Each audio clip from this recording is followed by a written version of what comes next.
Everybody knows the saying, I think, therefore I am. But sometimes, your body starts moving before your brain even kicks in. Suddenly, this woman yells out a kid's name, Rudy, and demands to know if he even realizes how expensive that plate was. The poor kid, voice shaking, begged Ramanda for forgiveness. The woman ripped into him, saying he couldn't even wash dishes right, calling him a good-for-nothing. Ramanda raised her hand to strike. But in that instant, the main character rushed over and stopped her. The woman, totally outraged, demanded to know what the director was doing. It all started when the main character picked up a book.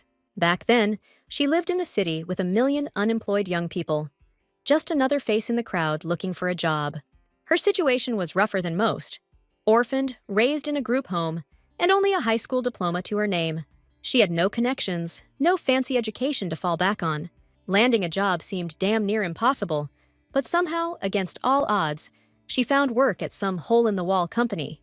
Just when she thought she'd found some stability, the company tanked, and she was back on the streets. But going back to the group home and telling them what happened, she just couldn't bring herself to do it. Even as an adult, she stayed there, helping out with money, and the kids all called her Big Sis. She felt like she was practically the head of that family, especially since the place was barely staying afloat as it was. But no matter how hard she tried, the group home eventually shut down, and she grilled the director about what would happen to the kids. She was hit with this crushing feeling of loss, guilt, and helplessness because she couldn't protect those little ones. Those feelings just ate her up inside. She wandered the streets aimlessly and ended up just reading books at a rental shop. Just when she was about to lose interest, one story grabbed her attention. A book called Eternal Scar.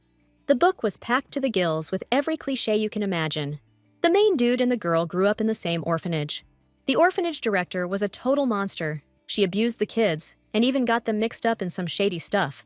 They called her the absolute worst, and she was always yelling at them to shut their traps. The title, Eternal Scar, referred to a scar on the girl's thigh that the director gave her. The funny thing is, that scar is what helped the main guy recognize her years later. Later, like the book said, the main guy led a revolt and became emperor, then hunted down the old director. By then, she was working in the mines. And the main guy, without a second thought, ordered her to be taught a lesson she wouldn't forget. And then he offed her right in front of the main character, who noted the scene was like, super graphic. So yeah, she couldn't believe this book was supposed to be for everyone. Anyway, the story ended with the hero and heroine falling head over heels for each other. Then, the main character wondered if she'd somehow ended up in the orphanage director's body because she was too into the story. She was okay with getting kicked out of the store, because she was broke, but dying in the street? Total bummer. The girl figured she should be grateful it was over quick, because she's terrified of pain. Not that it mattered now, since she was basically destined to get torn to shreds by the hero. The heroine was freaking out about it, thinking, seriously? Once you're dead, right? She swore to herself, no way am I letting the story play out like that. The lunch bell rang, and she thought, all right, even if I'm in danger, gotta feed these kids first. She remembered how, in her past life, the orphanage always made sure they ate well. Catching a whiff of something, she figured it was soup day, just as she bumped into some kid in the hallway. Clearly spooked, the little girl apologized to the headmistress, saying she didn't see her standing there. The main character asked the girl if she was hurt, and after making sure she was okay, told her to go eat. But the girl thought the headmistress's smile looked kinda creepy. The little girl bowed, addressing the headmistress as ma'am, and bolted out of the dining hall, leaving our hero wondering if she was planning to eat lunch outside. Our main character heard a crash coming from the dining hall. Sounded like something went down. A caregiver, Ramanda, was yelling at some girl named Rudy. The woman was raging, asking her if she even knew how much that plate cost. She claimed it was the director's favorite plate, and Rudy, sobbing, was trying to apologize to Ramanda. But Ramanda just kept yelling, calling Rudy a worthless screw-up who couldn't even wash a dish right. That's when another kid stepped in for Rudy, saying she already apologized. But Ramanda just snapped and slapped Clone, telling him to stay out of it. She sneered that if apologies fixed everything, we wouldn't need rules in the first place. Clone shot back that it's not like the plate was indestructible, plus doing dishes is the caretaker's job. When someone actually dared to say that to her face, she asked, completely outraged, if he was serious right now. At that moment, her rage seemed to hit its limit, and she wound up to strike. Another scared kid ran up to his friends, yelling, "Don't you dare!" and shielding them from the blow. That's when everyone noticed the director standing in the doorway, and the kids whispered her name in surprise and fear. Ramonda spun around and asked the director what she was doing. The director, totally ticked off, snapped back that Ramonda should be asking her that question. Then she noticed a worried girl with pink hair rushing over to the crying Rudy. The girl figured that kid was probably Ren, the main character, and asked Rudy if she was okay. The main character remembered that Ren, who doted on Rudy like a little sister, and the black-haired kid, Clone, were the novel's main characters. Then, her attention shifted to another kid, the oldest one at the orphanage. The girl realized with a jolt that it was a kid named Jack Frith, who doesn't even exist in the future of this novel. She couldn't believe she was seeing the novel's main characters as kids with her own 2 eyes. Finally, completely sure, she concluded that she really had ended up inside the book. The main character thought with horror about the conditions these kids were living in, and she realized things were way worse than she ever thought possible. That's when Ramonda asked the headmaster to let go of her arm. The headmaster asked Ramonda if she was really going to hit a kid with that hand. Ramonda started making excuses, begging her to listen. She explained that Rudy broke one of the plates the headmaster treasured so much. The woman claimed she just wanted to give the girl a little scolding, but Clone interfered and had the nerve to talk back. So she was left with no choice. The headmaster asked Ramonda if doing dishes wasn't her job, and wondered why she was making the kids do it. Then the girl remembered reading about this. The headmaster had a maid who mistreated the kids, and the headmaster only cared about the donation money. She turned a blind eye to it, and the maid's cruelty got worse. Funding from the Empire was cut due to mismanagement. Once the maid was gone, the headmaster herself started personally mistreating the kids. The current headmaster coldly told Ramonda she was fired, and Ramonda, outraged, asked her what she was talking about. She demanded an explanation, asking what she'd done to deserve being fired. Ramonda fiercely defended herself, claiming she was just doing what the headmaster told her to do before. To that, the heroine firmly replied that she never told Ramonda to mistreat the children. She added that, as far as she could see, Ramonda was even making the kids do the chores. She had assigned to Ramonda, and, brooking no argument, she ordered her to get out of there right now. As she left, Ramonda said the headmaster would regret this. The heroine thought with disgust about what kind of monster would even lay a hand on a kid, and was glad she'd managed to get rid of Ramonda. Then the girl asked the children if they were okay, but they shied away from her, giving her suspicious looks. She thought to herself with regret that seeing the novel's protagonists as children, she must have gotten ahead of herself without even realizing it. She figured that anyone who stood by and did nothing while they were being bullied was no better than the devil himself. The girl sadly concluded that, of course, the kids were going to hate her and resent her. Stumbling and struggling to find the right words, she finally whispered that she was so sorry, and she vowed that she wouldn't let the kids suffer anymore, and announced that they didn't have to do the dishes anymore, and wished them a good meal. The kids were left in the dining hall, totally confused, while the protagonist herself was horrified, thinking that what was happening was a complete nightmare, and wondered just what that woman, the previous director, had done to the kids. She firmly declared that she wouldn't let it continue, and realized she needed to get back to her office. Opening the door, she found food on the desk. The heroine thought she could finally eat a decent meal, just like she wanted, even if it was all alone. Suddenly, she remembered bumping into some little kid near the cafeteria. That killed her appetite, but she knew she still had to eat. She bitterly thought about how the kids probably made this food themselves. She repeated to herself again that this whole thing was just a freaking nightmare. And she started beating herself up, like, what kind of adult can't handle this situation? She noticed the kids had cleaned up the cafeteria anyway, which made her wonder just how badly they were treated before. She hoped they could at least relax in their rooms, but then she spotted a spider lazily crawling down nearby. Like a shot, the main character bolted out of the office and decided right then and there that she needed to turn this place around. ASAP. After looking around the orphanage, she decided to sell anything that was worth a buck. She was outraged to see the kids barely had enough to eat, while the head honcho was living like a king. She found decorations and dresses that were way fancier than what even a high-class noble would own.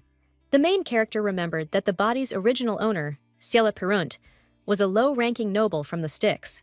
All that over-the-top luxury eventually bankrupted her, and she realized with disgust that the orphanage was falling apart, and the old director was using the orphanage donations to live the high life.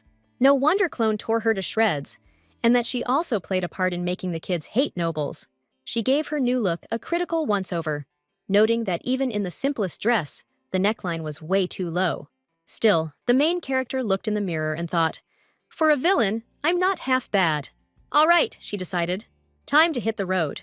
She figured with these long arms and legs, she could carry her own luggage. Ugh, today is gonna be a day.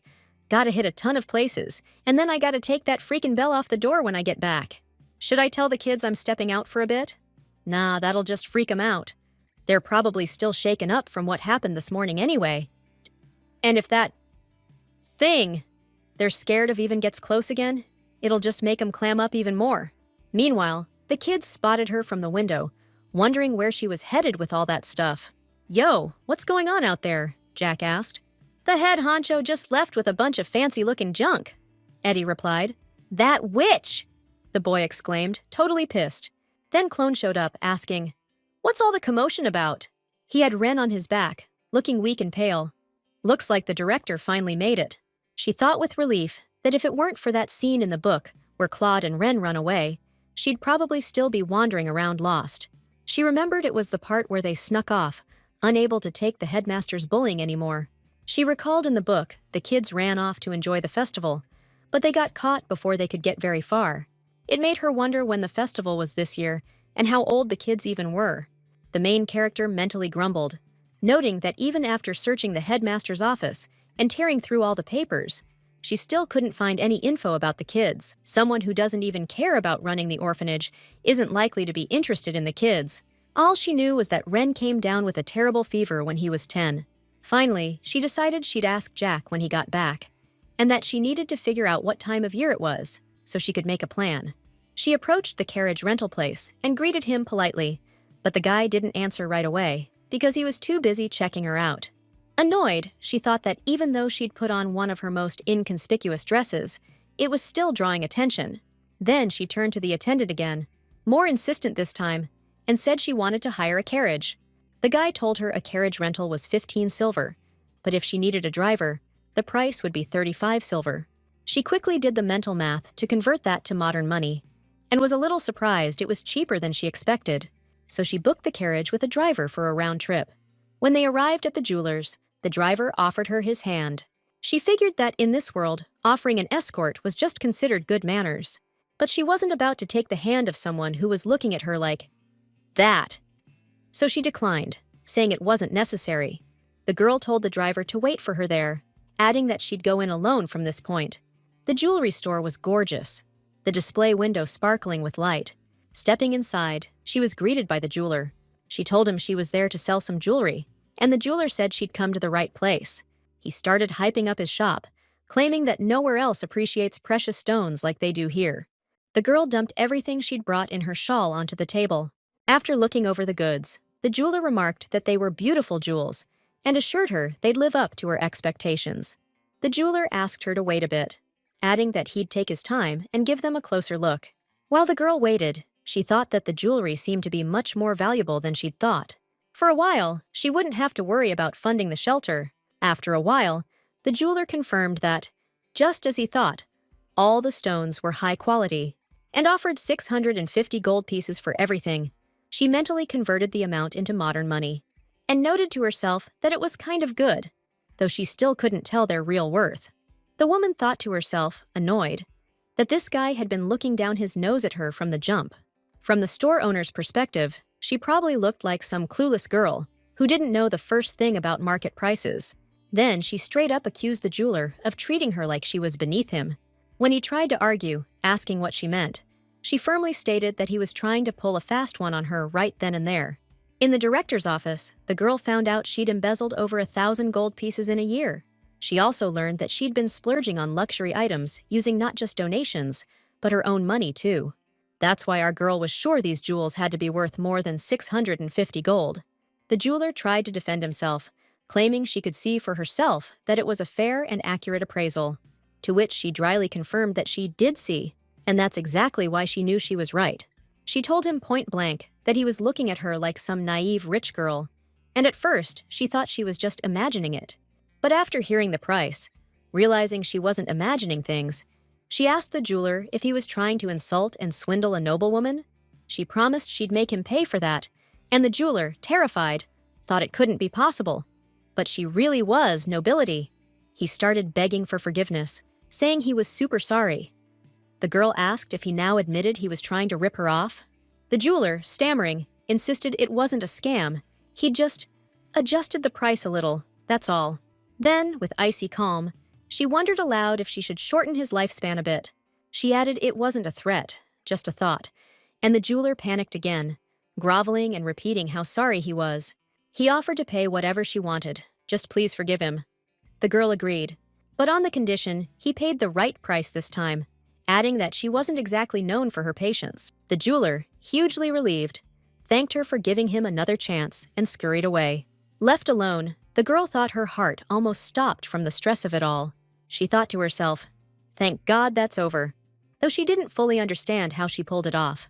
The girl was thinking that she'd never had any real power before, never lorded over anyone like that. The scared jeweler hurried to assure her he'd get the money right away, and she realized she couldn't keep acting like a villain. After saying goodbye to the jeweler, the heroine happily noticed that she'd managed to sell everything well. She contentedly counted the earnings, 9 runes and 50 gold, which came out to 95 million won.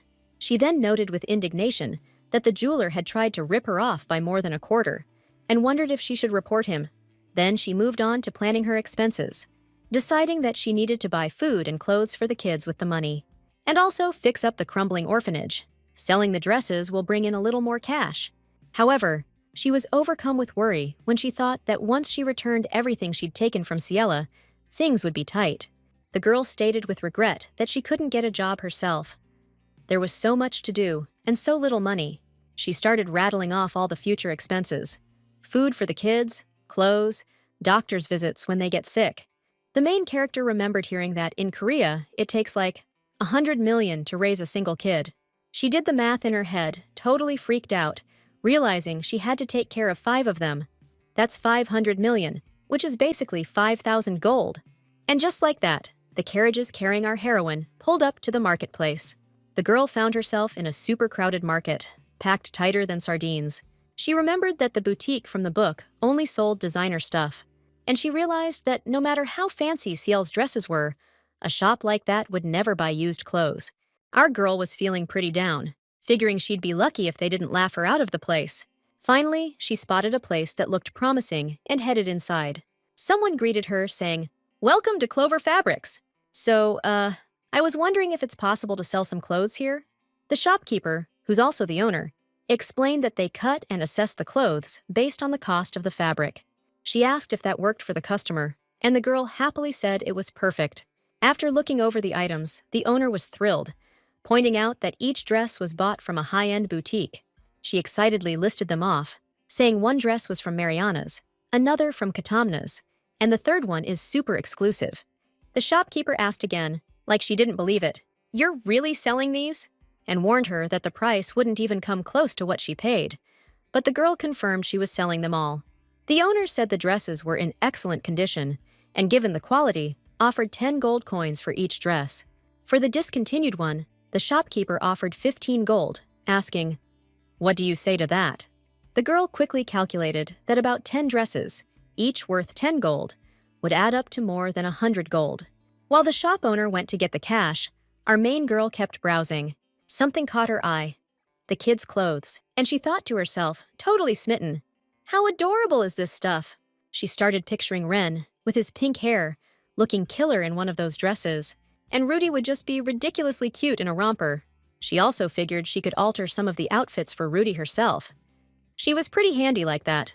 The shopkeeper came back and asked if she saw anything she liked, and she proudly pointed out that every single item in the store was handmade by her. Our girl gushed to the owner, saying it was amazing that she made such beautiful clothes herself. The owner thanked her for the compliment and handed over 164 gold. The heroine, for her part, thanked the shopkeeper and happily recounted the money. The store owner stammered that she should be the one giving thanks. Then she asked if the heroine was interested in kids' clothes, and the girl enthusiastically confirmed that she totally was. She explained she wanted to dress her little ones in some cute new outfits, so the shopkeeper asked if she had any kids. The girl confirmed, proudly stating that she had 5 of them. The shopkeeper was floored. The store owner, Miss Clover, started showing her the children's clothes. The customer noted that the fabric was durable and came in different sizes, and that the clothes were well made, so the kids would be comfortable moving around. Miss Clover said that they used leftover fabric scraps of various sizes to make the children's clothes. She noted with a touch of sadness that the clothes weren't selling great, but pointed out the fabric and design were top-notch. Then, the girl declared firmly that she'd take all the children's clothes, from here to there. Miss Clover asked in surprise, like, all 15 outfits? The girl smiled and replied that it wasn't a waste at all, and that she wanted to see the kids in new clothes. To herself, she thought that she sincerely hoped the kids would like the new looks. The girl thought that she'd like to give the clothes to the kids herself, but they'd probably freak out. Maybe going through someone else would be the better call. Meanwhile, Miss Clover announced that everything was packed and quoted the price as 1 gold coin. The girl asked in surprise if that was for all 15 outfits. She mentally calculated that it was only about 6,001 per outfit and asked if that wasn't too cheap. Miss Clover, a little embarrassed, explained that she was just grateful to the customer for buying them. She figured selling it for more wouldn't be right. But our girl here stood her ground, saying that wasn't cool. She said the clothes were made with love, and she was sure Miss Clover deserved to get paid what she's worth. The girl was firm, saying she wanted to pay a fair price for clothes her kids would be wearing. So Miss Clover caved and told her the real price, 3 gold coins. Our girl assured her that the kids would go nuts for these clothes and promised to be a regular customer. As she left, the girl asked her not to sell herself short again. The sun was already going down when our main character finally left the shop. The coachman was tired of waiting, even yawning a few times. Suddenly, he saw Miss Ciela with a ton of boxes and bags. He told her to hand over the goods already, and she thanked him. Then, she said to herself with a bit of sarcasm, "Ciela, honey, you're only 26, and this is already kicking your butt." The coachman asked the girl where they were headed next, and she immediately replied, "To Ciela's orphanage." Looking over her purchases, she stated with a bit of doubt that she'd bought way too much stuff. Then she remembered that in the original story, Ren and Rudy were talented at drawing, and Jack was really into art. Ciela thought hopefully that they'd like her gifts, and she also wondered about what Clone liked. She figured that since Clone was the main character, he probably liked the main heroine the most. The girl thought that if she could win Ren over, maybe Clone's heart would melt too. The heroine started making plans for the future, determined to raise the kids right and survive, unlike in the original. And after the kids were independent, she'd shut down the orphanage, live peacefully until old age, and nobody would off her. She dreamed of living her own life, noting that she'd always been tied to the orphanage. The girl concluded with a touch of irony that her new life was just slightly different, and closed her eyes. Just then, the driver announced we'd arrived. She thanked him, told him he did a good job, and asked him to take the shopping inside. Back at the orphanage, she noticed they were using magic stones as light bulbs, and figured she should buy some of those too. Then she decided if she wanted to give the kids the clothes and everything else, she needed to call Jack. She made a mental note that the kids might get spooked hearing someone coming up the stairs, so she'd have to be quiet. She quietly asked if Jack was around, and said she needed to talk to him, asking for a minute of his time. But nobody answered, so the girl decided she'd just pop in for a sec. Finding the boys' room empty, she went to Ren's and asked if she was there. Still finding no one, Ciela asked herself anxiously, "What the heck is going on?" She tried to remember if anything like this had happened in the novel. "So, I figured out the kids never all disappeared together. Only Ren and Claude ran away. And just then the coachman said he'd moved everything. But the main character was freaking out and cut him off, begging for help. She screamed in desperation that the kids were gone and pleaded with him to help her find them. Ciela tried to calm herself, saying they couldn't have gone far, but worriedly noted that the novel's plot had changed. She reasoned that if this were the original story, the kids running away wouldn't be a bad thing. After all, it's better to escape and find a way to survive than be abused. But the heroine declared passionately that she wasn't the old Ciela. The heroine tried to analyze the situation, figuring that since Rudy wasn't there, the kids couldn't have gone far. She admitted she didn't understand why the plot had changed, because cautious and cold-blooded Jack would never run away with the kids. Meanwhile, Jack called out to Clone and said that maybe they should ask the director for help now. Clone countered that Jack knew perfectly well that old bat wouldn't help them for anything. He reminded him what happened the last time Rudy got sick and how the head honcho reamed them out for crying. Then Rudy, calling Jack bro, anxiously asked if Ren was going to kick the bucket. Ren really looked out of it, burning up with a crazy fever, barely able to breathe. Jack gently chided Rudy, telling her not to talk like that. Rudy, still freaked out, asked what they'd do if the bad guys showed up. Jack tried to calm her down, saying everything was cool, and as long as they were together, they'd be all right. Then, he gently touched Ren's face and cursed under his breath in despair, 'cause Ren's temperature had spiked big time. Bitterly, he admitted to himself that he shouldn't have brought Ren and Rudy along. The kid hadn't expected the streets to be so packed, and he wondered in desperation where he could even ask for help. During the break, Eddie was griping about being exhausted and having blisters, and Rudy was whining about her feet hurting. After a bit, Clone suggested they get moving if everyone was rested up. The kid tried to take a step, but his legs started to buckle. That's when Jack stopped him and offered to carry Ren so Clone could catch a break. Clone started arguing, saying Jack was weaker, but Jack fired back, insisting that wasn't true. He fiercely claimed he was strong enough to take the load. Then Clone reminded Jack that he always gave his food rations to the others and asked how he was supposed to have any energy. Just then, someone called out to the kids, and they all turned around, surprised. The stranger loudly asked where they were headed, and he told the little guys that a certain lady had been desperately searching for them. The kids asked back in amazement, "What lady are you talking about?" Meanwhile, the headmistress kept searching. She realized with growing despair that they were nowhere to be found. She couldn't track them down anywhere. She worried to herself, wondering if they'd already made it to the slums. The girl wondered if she should go to the city watch, and in desperation asked herself, what was she supposed to do? She remembered how the little girl had cried. She'd called the girl sister and said she didn't want to go to another orphanage. The girl asked him why she couldn't stay and live with him, reminding him that she'd said she'd be her mom. The headmistress, filled with determination, told herself she'd look around one more time and that she had to find them. Just then, the coachman called out to her, shouting that she needed to come over here, that he'd found the kids, and urging her to hurry. Hearing that, the girl whispered, "Thank goodness!" with immense relief. She hauled ass to the scene, and the guys saw our main character rolling up, totally winded. They figured she was about to blow a gasket and ask what the heck they were doing out here. But instead of yelling and screaming, she gave them a big, gentle hug, so tight Clone could barely breathe. The girl, super relieved, said she was just so glad they were all right. But she immediately second-guessed herself, remembering that Ciela and the kids weren't exactly huggy-kissy. She worried that maybe they'd start avoiding her because of it, and that she shouldn't have switched up her behavior so suddenly. The heroine figured she just made things awkward, then turned to Jack and asked him why they left the orphanage, even though she was sure they ran away because of her. Suddenly, Rudy's head popped out from behind Jack. The girl explained real quick that Ren got sick, and the director, horrified, repeated, "She got sick?" Looking at the pink-haired girl, she exclaimed, "Oh my God," and asked how long she'd been like this. Jack said that Ren's fever spiked right after she left. Rudy said they tried everything to bring it down, but it just kept getting worse, and they were thinking of taking her to the hospital. The headmistress said bitterly that, of course, a dump like this orphanage wouldn't have any medicine. Ciela scooped up the sick girl in her arms. The main character went to the coachman, told him the girl needed to get to a hospital ASAP, and asked if that was even possible. The guy agreed without hesitation and promised to get the carriage ready right away. The girl knew Rudy was too young to bring along, so she wondered what she should do. Suddenly, Jack announced loudly that he'd take responsibility and get the rest of the kids back to the orphanage.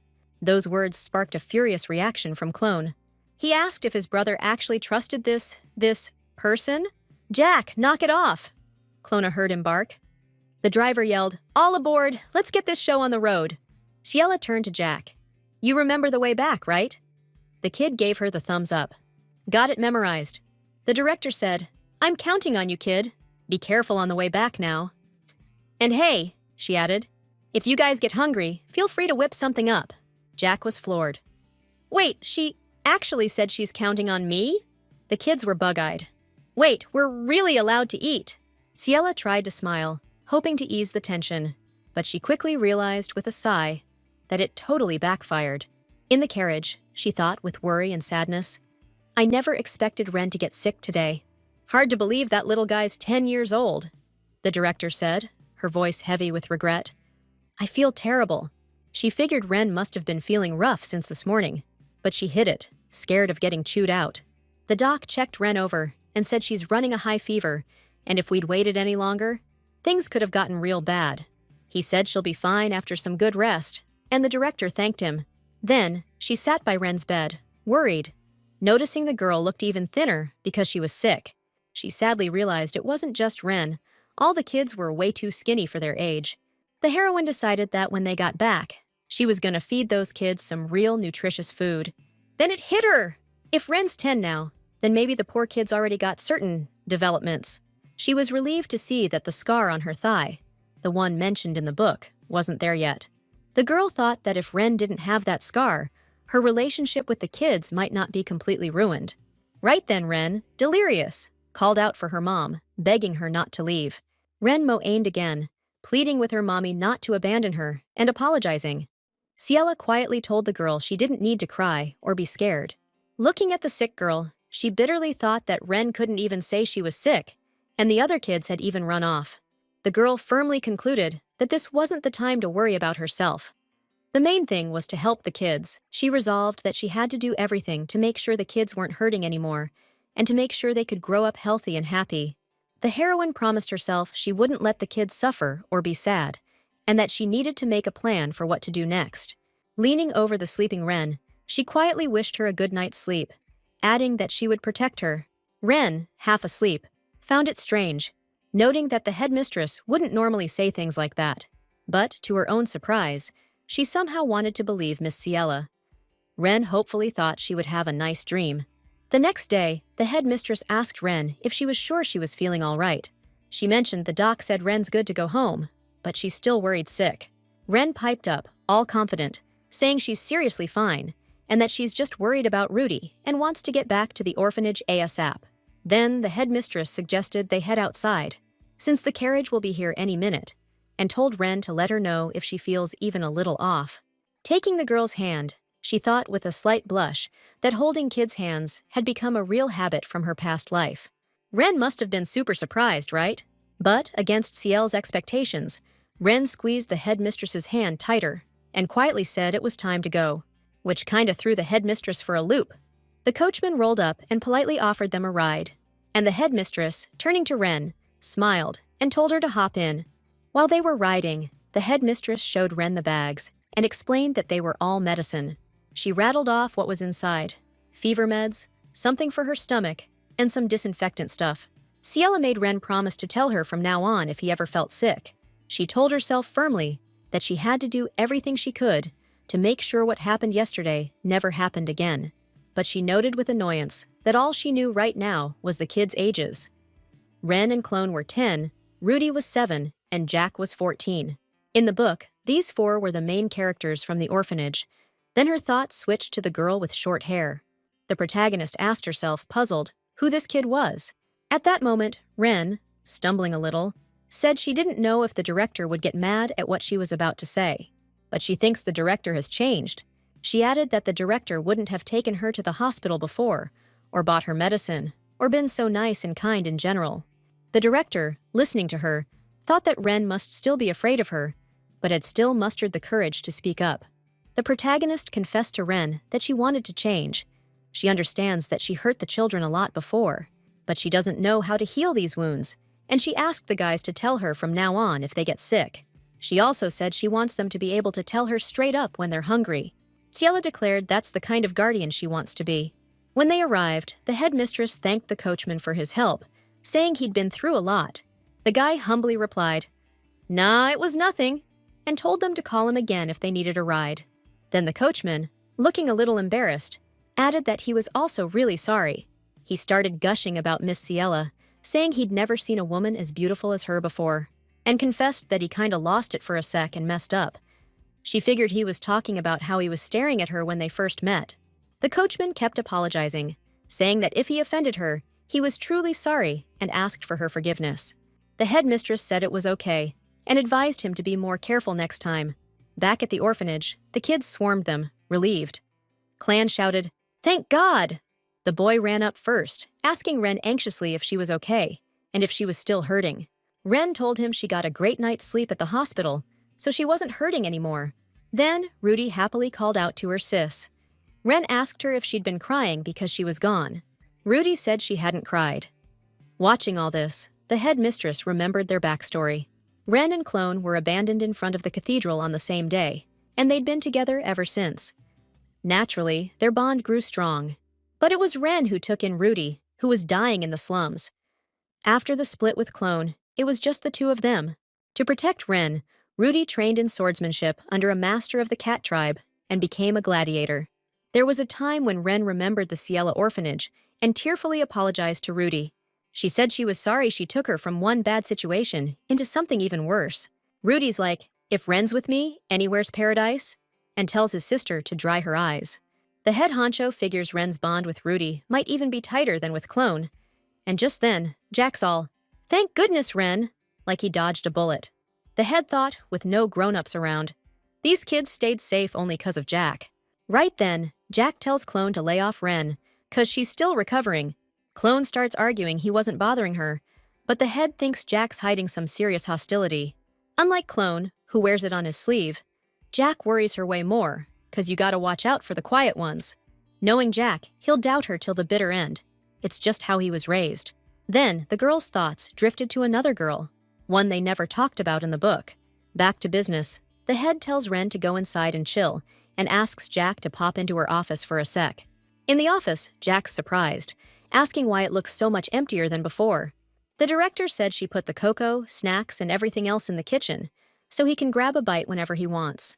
Then she offered Jack a taste of the cocoa and asked if he liked it. Jack replied that he thought Rudy would really dig it, so the director asked him to make it for the kids. She explained that if she made it, they wouldn't be able to just chill and enjoy it. After that, Jack just cut to the chase and asked why she called him in. The director started explaining that she'd recently realized she doesn't know squat about the people living at the orphanage. She admitted she'd been way too distant this whole time and caused them a lot of heartache. Ciela said she doesn't think her efforts will magically heal those wounds, but she still wants to build a better future. The girl clarified that, at the very least, she wants to make it so they can think of this place as their safe haven. She asked Jack if he could give her a shot, and after making her request, the director figured she'd said all she could. If Jack chickens out now, she'll have to start from scratch, knowing nothing about the kids. Jack was honest, saying he doesn't think the director's really changed, but he doesn't want to give up hope that the kids can be happy. Listening, the director sadly thought that Jack was always ready to put aside his own wants and worries for the sake of others' happiness. She also bitterly noted that he's a kid who's never really going to get to grow up. Jack agreed to help, saying he'd write down everything he knows about the kids in a notebook and give it to her. The director hopefully thought that maybe she could change not only her future, but his too. She pointed him to the bags and said there were clothes and other stuff inside, and asked him to hand them out to the other kids. Left alone, the director wearily thought about how exhausted she was. The girl wondered when the last time she even ate was, and how long she'd been running around. She didn't sleep all night taking care of Ren, and she still needs to check out the orphanage and figure out what needs fixing and unpack all the bags. The girl figured she'd catch a quick nap, just a couple of minutes, but she woke up totally freaked out. She was like, "What time is it?" And then remembered she'd gotten back around lunchtime. A wave of dread washed over her as she blurted out, "No way I slept through the whole day, did I?" Noticing the blanket on her, she was shocked to realize it was Ren's. She wondered, touched, and surprised. When did that kid even bring this and tuck me in? Glancing out the window, she thought, "Who's that dude standing outside the gate?" Suddenly, loud yelling erupted from outside. Some guy was screaming his head off, demanding they open the gate, yelling for the director, and calling the kids' names. Jack calmly told him they couldn't open the gate without the director's okay. That just made the stranger even angrier, and he started yelling threats and asking if they even knew who he was. Just then, the headmistress showed up and was like, "What in the world is going on here?" Ciela threw a blanket over Ren's shoulders, telling her she needed to rest up and stay warm because she wasn't fully recovered yet. The girl also pointed out that the kids had changed into new clothes, and they looked way cuter than she thought they would. The dude saw the headmistress and started yelling, accusing her of disrespect, saying she couldn't treat him like that. The headmistress sized him up, figuring he was an aristocrat from the crest, and wondered to herself what he was doing at the orphanage. The aristocrat ordered Ciela to let him in right now, saying he'd deal with these rude little brats first. Right then, Jack called out to Clone, suggesting they get out of there. He said the headmistress would open the gates soon anyway, but the headmistress flat out refused the aristocrat, and the guy, shocked and furious, asked her to repeat herself. The director just coldly told him he heard right. The kids watched it all go down, whispering to each other. One of them even wondered if that was really their director. Meanwhile, the rich guy was still losing it, yelling that the director shouldn't act that way, and demanding she remember how much the orphanage owed him. Listening to him, the director figured out why he was acting so high and mighty. He was here to collect. She also noticed the kids weren't even fazed, which meant he'd been here before, always yelling and trying to intimidate them. Ciela turned to Jack and told him to get all the kids inside, said they could grab a snack, but they had to stay inside. Jack looked a little uneasy, but he quickly told the kids to follow him. Alone with the rich guy, the director politely, but firmly, asked him to try and understand her position. The girl said she still couldn't let in someone who looked so threatening, and the aristocrat was all, "That's outrageous!" The director thought to herself that if Ciela really owed him money, making a scene wasn't going to help. The main character let the grumpy, arrogant aristocrat in and invited him to her office. They exchanged scornful looks, and the uninvited guest asked if Miss Ciela wasn't going to offer him any tea. The heroine responded with a question of her own, asking why she should offer him tea. After that, the man stated that the director owed him 1,000 gold pieces. As it turned out, the man was Baron Clark. The director thought she'd always wondered how Ciela afforded so many luxuries without the Empire's support. Now the answer was clear. It was a loan shark with insane interest rates. She realized with horror that 1,000 gold pieces was a fortune, but something about the situation seemed off. The heroine wondered why he'd loaned her such a huge amount, and why he trusted Ciela so much. Seeing her silence, the Baron sneered, saying he knew she'd deny it, and shoved the contract in her face. The director read the terms. Ciela Peyront was borrowing 1,000 gold from Baron Clark. If the debt wasn't repaid by September 5th, 767, she'd have to fulfill a request from the Baron. The contract was signed and sealed by both parties. It was a completely legit loan agreement. And now it hit the heroine. He never expected Ciela to repay the debt. He was after something else entirely. The Baron challenged her, asking if she had anything to say now. The director quickly ran the numbers in her head. After selling her dresses and jewelry and buying the bare necessities, she had 1,108 gold left. If she repaid the debt, she'd only have 108 gold left. That wouldn't cover the repairs, not to mention living expenses for the next few months. The Baron said she didn't need to worry, she could just not pay the debt. He started explaining that, you see, he didn't have an heir, and at his age, he was completely alone. The guy admitted he wants to pass on his title to his kid someday. So he hatched a plan. He wants to adopt a child. At the end of his speech, the Baron asked the director if she understood what he was getting at. That evening, the main character was mulling over the Baron's words, wondering if anything like this happened in the original story. Meanwhile, she started studying the notebook Jack left behind. It had short profiles of the kids. Clone's 10 years old, got a cheerful and proud personality, his favorite person is Ren, and his favorite food is oatmeal. Ren's 10, she's Clone's best friend and sister. Rudy just adores her, and her favorite food is oatmeal. Reading about their favorite food, the heroine was surprised to see that oatmeal isn't exactly what kids usually like. Little Rudy's 7 years old. She's the youngest, but she's advanced, rarely cries, sometimes fights Clone for Ren's attention, and her favorite food is soup. Jack's 14 years old, he's the oldest. The main character noticed how typical of Jack it was to write only a single sentence about it. Then she moved on to the last entry, about an unknown kid who brought food to the director's room. It was 10-year-old Eddie, a new girl at the orphanage. The girl felt relieved that things were starting to make sense, but she wondered why Eddie wasn't even mentioned in the book. In Ren's flashback, there was a line saying Eddie was adopted into a Baron's family. Just then, someone timidly knocked on the door and called out to the director. It was Eddie, quietly asking if she could come in. The director invited her in and offered her some cocoa. Eddie thanked her and said it was even better than what Jack made. The director asked her what was wrong and wondered why the girl had come to the director's office so late. Eddie, stammering, admitted that she'd actually overheard the director's conversation with the Baron. She made a point of saying she wasn't trying to eavesdrop. Then she said she overheard the Baron wants to adopt a kid and that a girl would work too. Getting more and more worked up, all shaky and stammering, the girl said that's why she wanted to say something. The headmistress calmed Eddie down, said it was okay, and asked if she was trying to say she wanted to join the Baron's family. Eddie started apologizing, saying someone like her even daring to suggest something like that. The headmistress started explaining that if she gets adopted by an aristocratic family, at least Eddie will be able to live comfortably. Hearing that, a silent question froze on Eddie's face, and hope flickered in her eyes. But she was suspicious about Baron Clark's house. She assured Eddie she had nothing to worry about, and that it wasn't because she was lacking in any way. Ciela said she just couldn't send her or anyone else away. Eddie asked, confused, why the headmistress didn't want them to leave. The headmistress said that if Eddie really wanted to transfer somewhere else, and it was a good place, she'd let her go. The girl firmly added that if the place wasn't good, she wouldn't agree under any circumstances. Ciela explained that Eddie and the other kids were the ones she was supposed to protect. Then she gently told Eddie to go to bed, and the girl asked if it really wasn't possible. Eddie wanted to say something else, but abruptly stopped herself, apologizing as she left for bothering Miss Ciela so late. Clearly holding something back, the girl quickly ran out of the office. Alone, the heroine sadly thought that Eddie looked so upset. It was breaking her heart.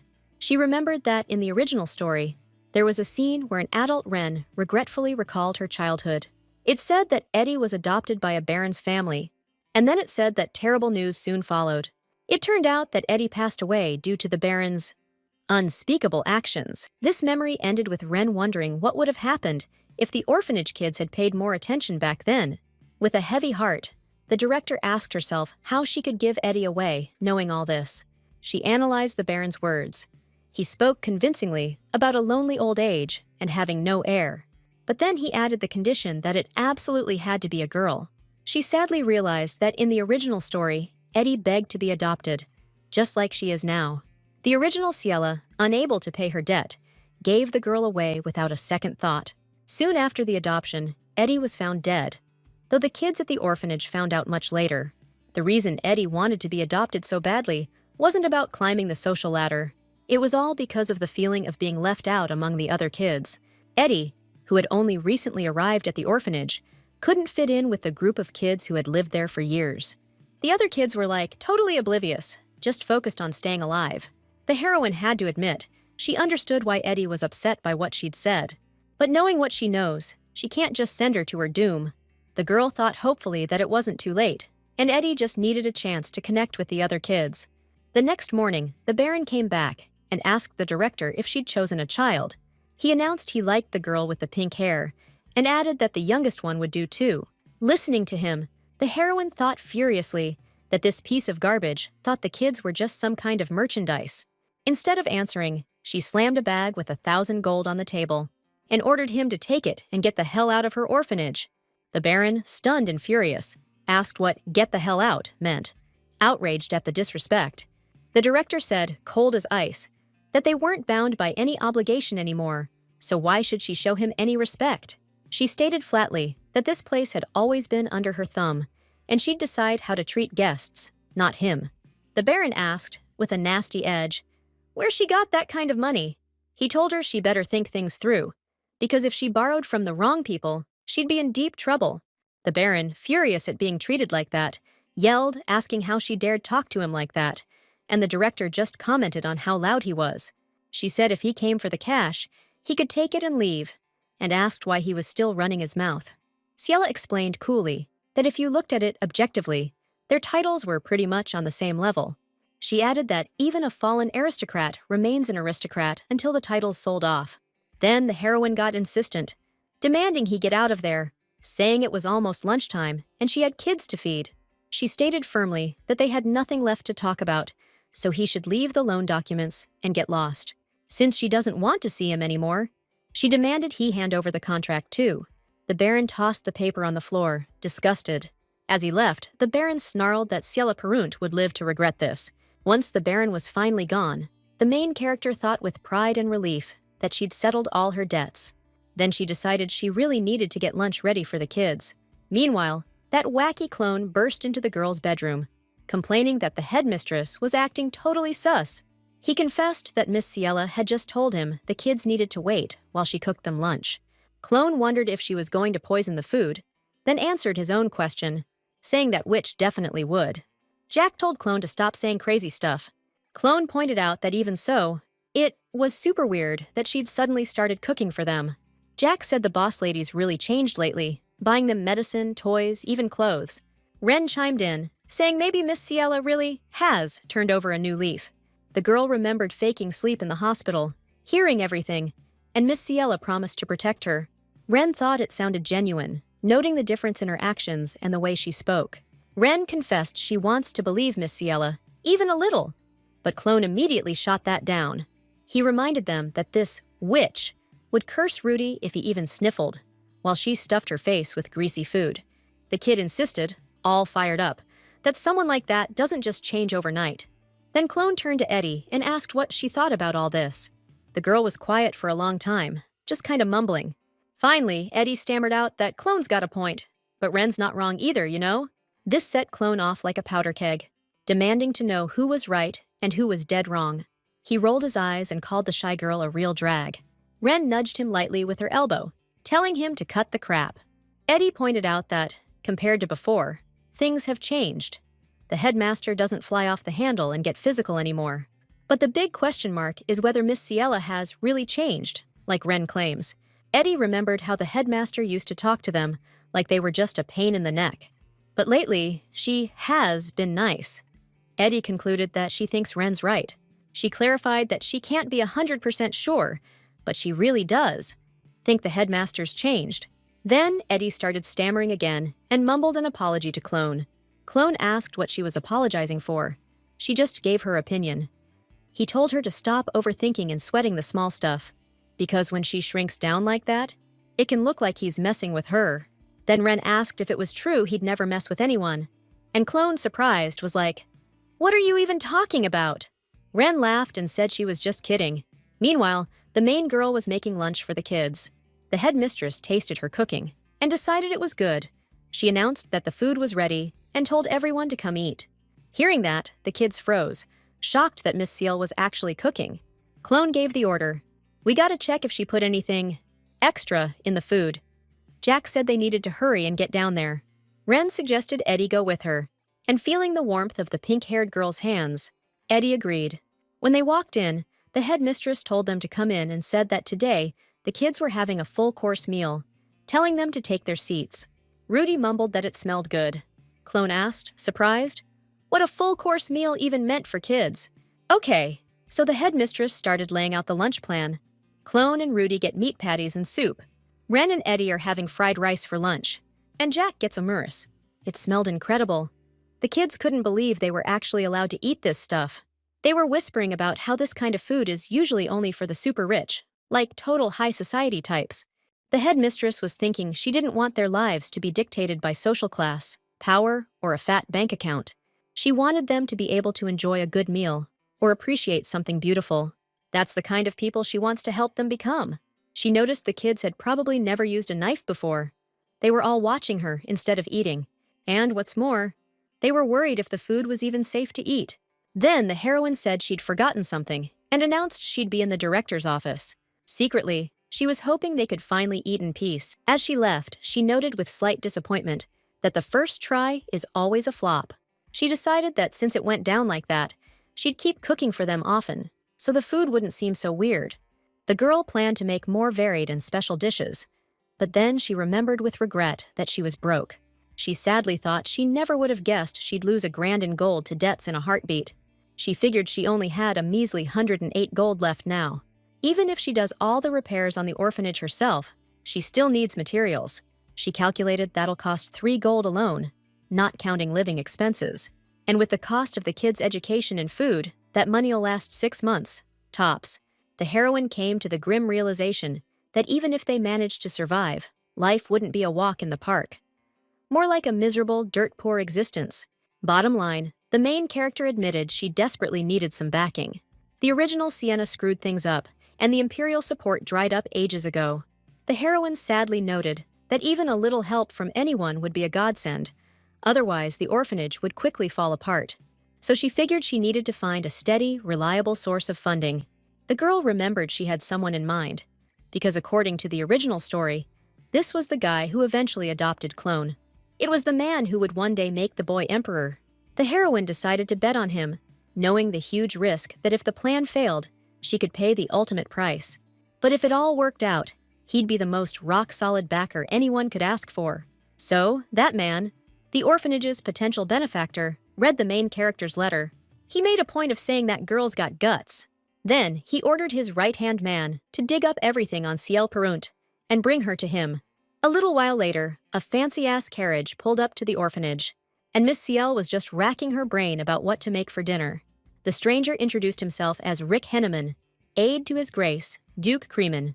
He announced he was there to deliver His Grace's reply to her. The director was surprised, thinking she'd only sent the letter yesterday and didn't expect him to send a guy with a response so fast. She also figured he was playing it safe in case she tried any funny business, since he asked her to read the reply and give an answer right away. The kids were seriously bugged that this dude delivered the letter, but was still hanging around for some reason. After reading the letter, she saw that Duke Antrich Creeman wanted to talk to her in person. He's asking her to take the carriage he sent and come to him right away. Rick Henneman wanted to know what her answer was. The director said she had no reason to refuse. In fact, she admitted to herself she was hoping for this. He told her to get in the carriage, but she asked him to wait a sec. Rick's face was a silent question mark, and she told him there was something he needed to do. She asked if all the kids remembered they weren't allowed outside or to touch dangerous stuff.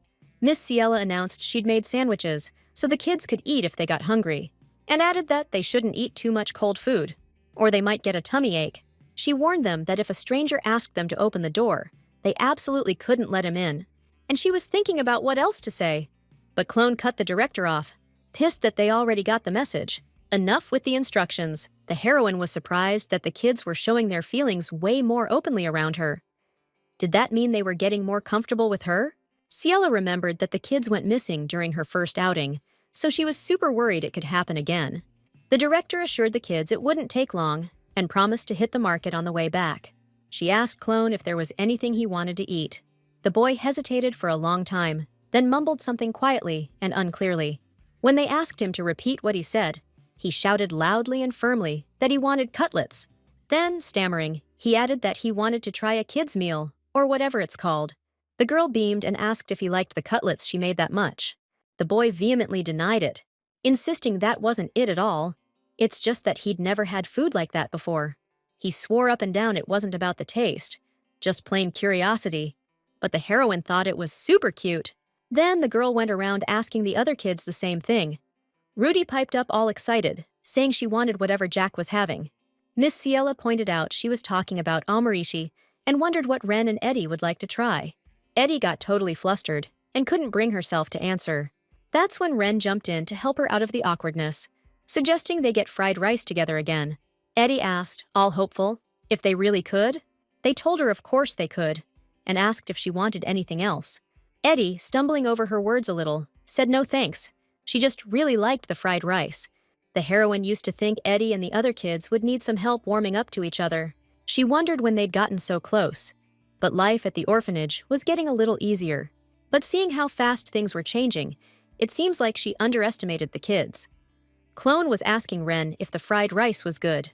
Then the kid announced he wanted to try fried rice next time, while the main character's thoughts switched to Jack. He was standing away from the others, and had been looking worried ever since the Duke's carriage arrived. He'd probably thought the Creeman house was connected to that whole thing. Then Miss Ciela called out to him and told him not to worry, promising that no matter what happened, she'd protect him. She thought to herself that she understood that those words must have been unexpected for the kid, but that's exactly what she wanted to say to calm him down. Then Miss Ciela asked Jack what he wanted to eat. He was quiet for a moment, and then shyly and quietly answered, "Oh, Maurice." Ciela said okay, and promised to make it when they got back. So Miss Ciela asked him to keep an eye on the rest of the guys while she was gone. All right, the carriage has arrived at its destination. The girl stepped out of the carriage and was blown away by what she saw.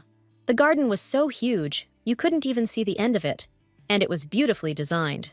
The estate, majestic and secluded, looked like some old-school castle. Rick asked Ciela to follow him, offering to escort her to the master. The protagonist figured she was finally going to meet him. The reason she picked the Duke as a sponsor wasn't just because his family was the only one standing up to the imperial family, and it wasn't just because he was going to make Clone the new emperor.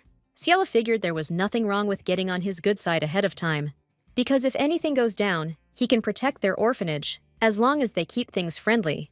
The girl figured she'd use info from the original story to win him over. The servant announced to his lord that he'd brought Ciela Perunt from Sylvia's orphanage. Before her stood Duke Dietrich Kremen, known as the most ruthless and most handsome man in the Empire. She wondered if it was even legal for a side character, not the main one, to be this gorgeous. He didn't look like a guy who'd butcher his enemies on the battlefield. The Duke started talking, saying he was curious who had the nerve to send him a letter like that, and he remarked that she looked a lot more ordinary than he'd expected. She thought back that he looked pretty extraordinary himself, with his amazing hair and otherworldly voice. The heroine then asked if he was disappointed that she didn't live up to his expectations. Ignoring her question, Dietrich offered her a seat and suggested they talk. The heroine's eyes met the Duke's. She wondered, surprised, what was going on, and if this was some kind of mind game. She remembered all the characters she'd dealt with in her past life. Something like this wasn't going to intimidate her. The Duke asked her what the heck she meant by what she wrote in the letter she sent. He read a passage from the letter, claiming she knew the solution to the problem that troubled him most, and offered to write back if he wanted to know. He demanded she tell him what was currently bothering him the most, and how to fix it. And most importantly, how did she even find out about it? The heroine stated that before giving an answer, she had one condition. To the Duke's question of what her condition was, she asked him to become a sponsor for their orphanage. Dietrich asked, skeptical, if she was really pulling this stunt just to get sponsorship money. She explained that for him, it was pocket change, but for the orphanage kids, it was a matter of life and death. Without that money, the kids would starve and wouldn't get medical care when they needed it. With tears in her eyes, she added that she used to be one of those kids herself. Seeing how sincere she was, Dietrich apologized, admitting he'd spoken too harshly, and decided to rephrase the question. He asked why she was trying to get help specifically from him, when she could go to the emperor or other nobles. She replied that it was because he, the Duke, was the strongest and most righteous person she knew. His lordship wondered why she thought that. The heroine responded that she just had a feeling, adding that she might not look like it, but she was a good judge of character. Meanwhile, she thought to herself that she couldn't exactly admit she'd read about it in a book. The Duke asked, all suspicious, if she was messing with him. She shot back a, "No way," saying she'd risked everything just to get here. So, he finally agreed to listen, asking her to lay out the problem that was eating him up inside. She started explaining that the issue was all about maritime trade. The main character flashed back to a scene in the book where the Duke called Clone over. He told his son that the royal family had seized total control of the seas. Because of that, the maritime trade that kept their family afloat had become a total nightmare. He added that if they'd locked down the trade routes beforehand, things wouldn't have gone south like this. Ciela confidently clarified that they were talking about maritime trade with the Western Kingdom. For a long time, the Kremen ducal house and the royal family had a mutually beneficial thing going.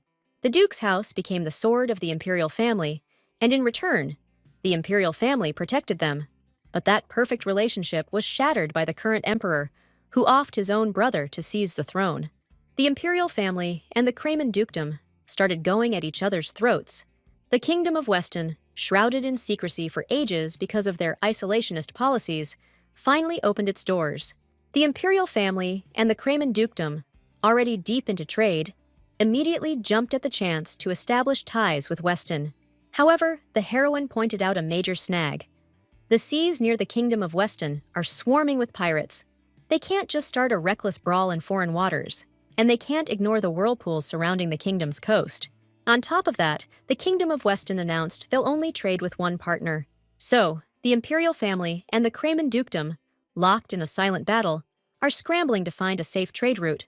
She thought to herself with satisfaction that it was just a hunch, but it looks like she nailed it. The Duke, admitting she'd nailed the problem, asked if she had a solution for the Western Kingdom trade issue.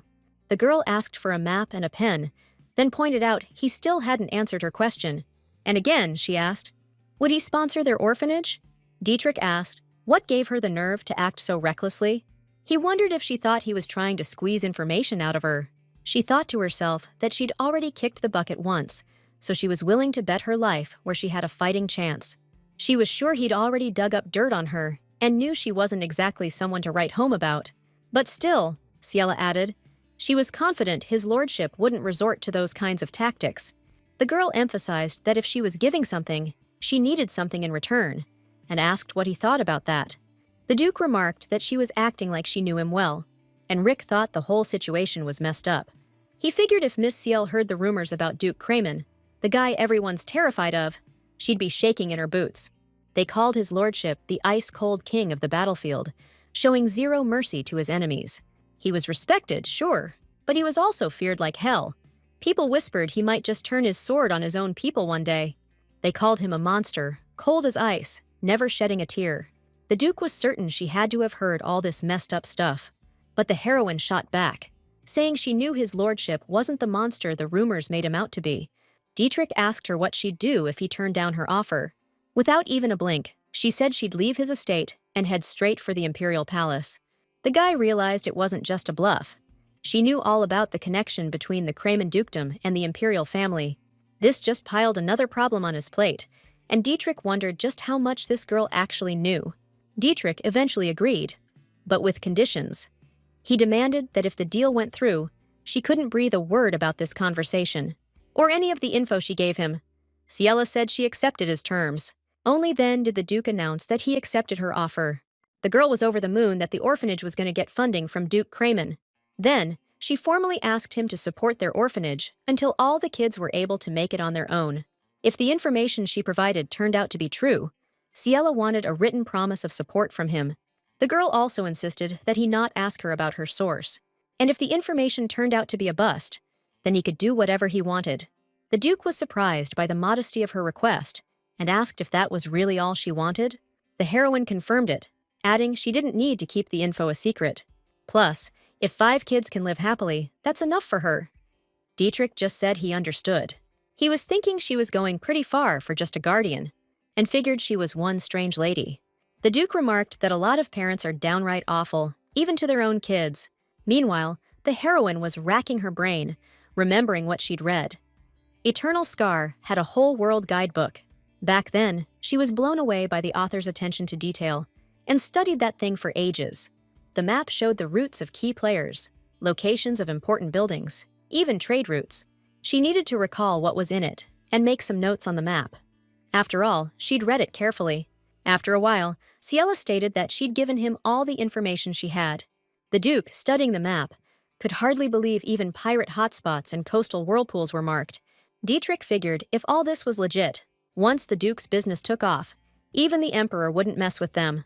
The girl suggested that if the Duke didn't trust her, he could check out the route first and hold off on funding the orphanage until then. The young man agreed and told them to bring the seal. They brought him the support contract stamped with the Duke Crayman seal, which Dietrich handed to our girl. He stated that this was what she wanted, and she gratefully accepted the document.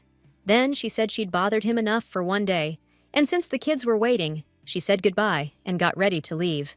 As she left, the Duke declared that if the info was true, he'd reward her like she was his savior.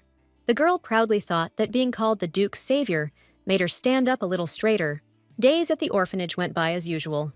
The kids played, and Miss Ciela took care of things around the place.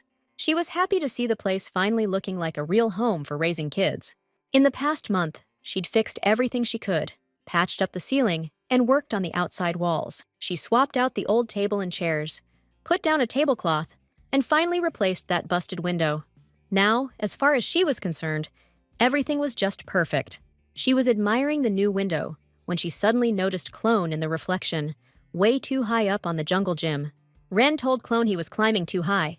Eddie chimed in, saying it was too dangerous, and asking if he was even allowed to climb all the way to the top. Clone, already up there, tried to calm everyone down, saying he had a good grip and everything was fine. But Miss Ciela said it was super dangerous, and started worrying he might fall. Everyone started pressuring him to come down right now, and he finally agreed, though he wasn't thrilled about it. The heroine thought to herself that Clone just couldn't help himself, always climbing up there. Rudy admitted she kinda wanted to climb to the top too, and for a sec, Miss Ciela got distracted looking for Jack.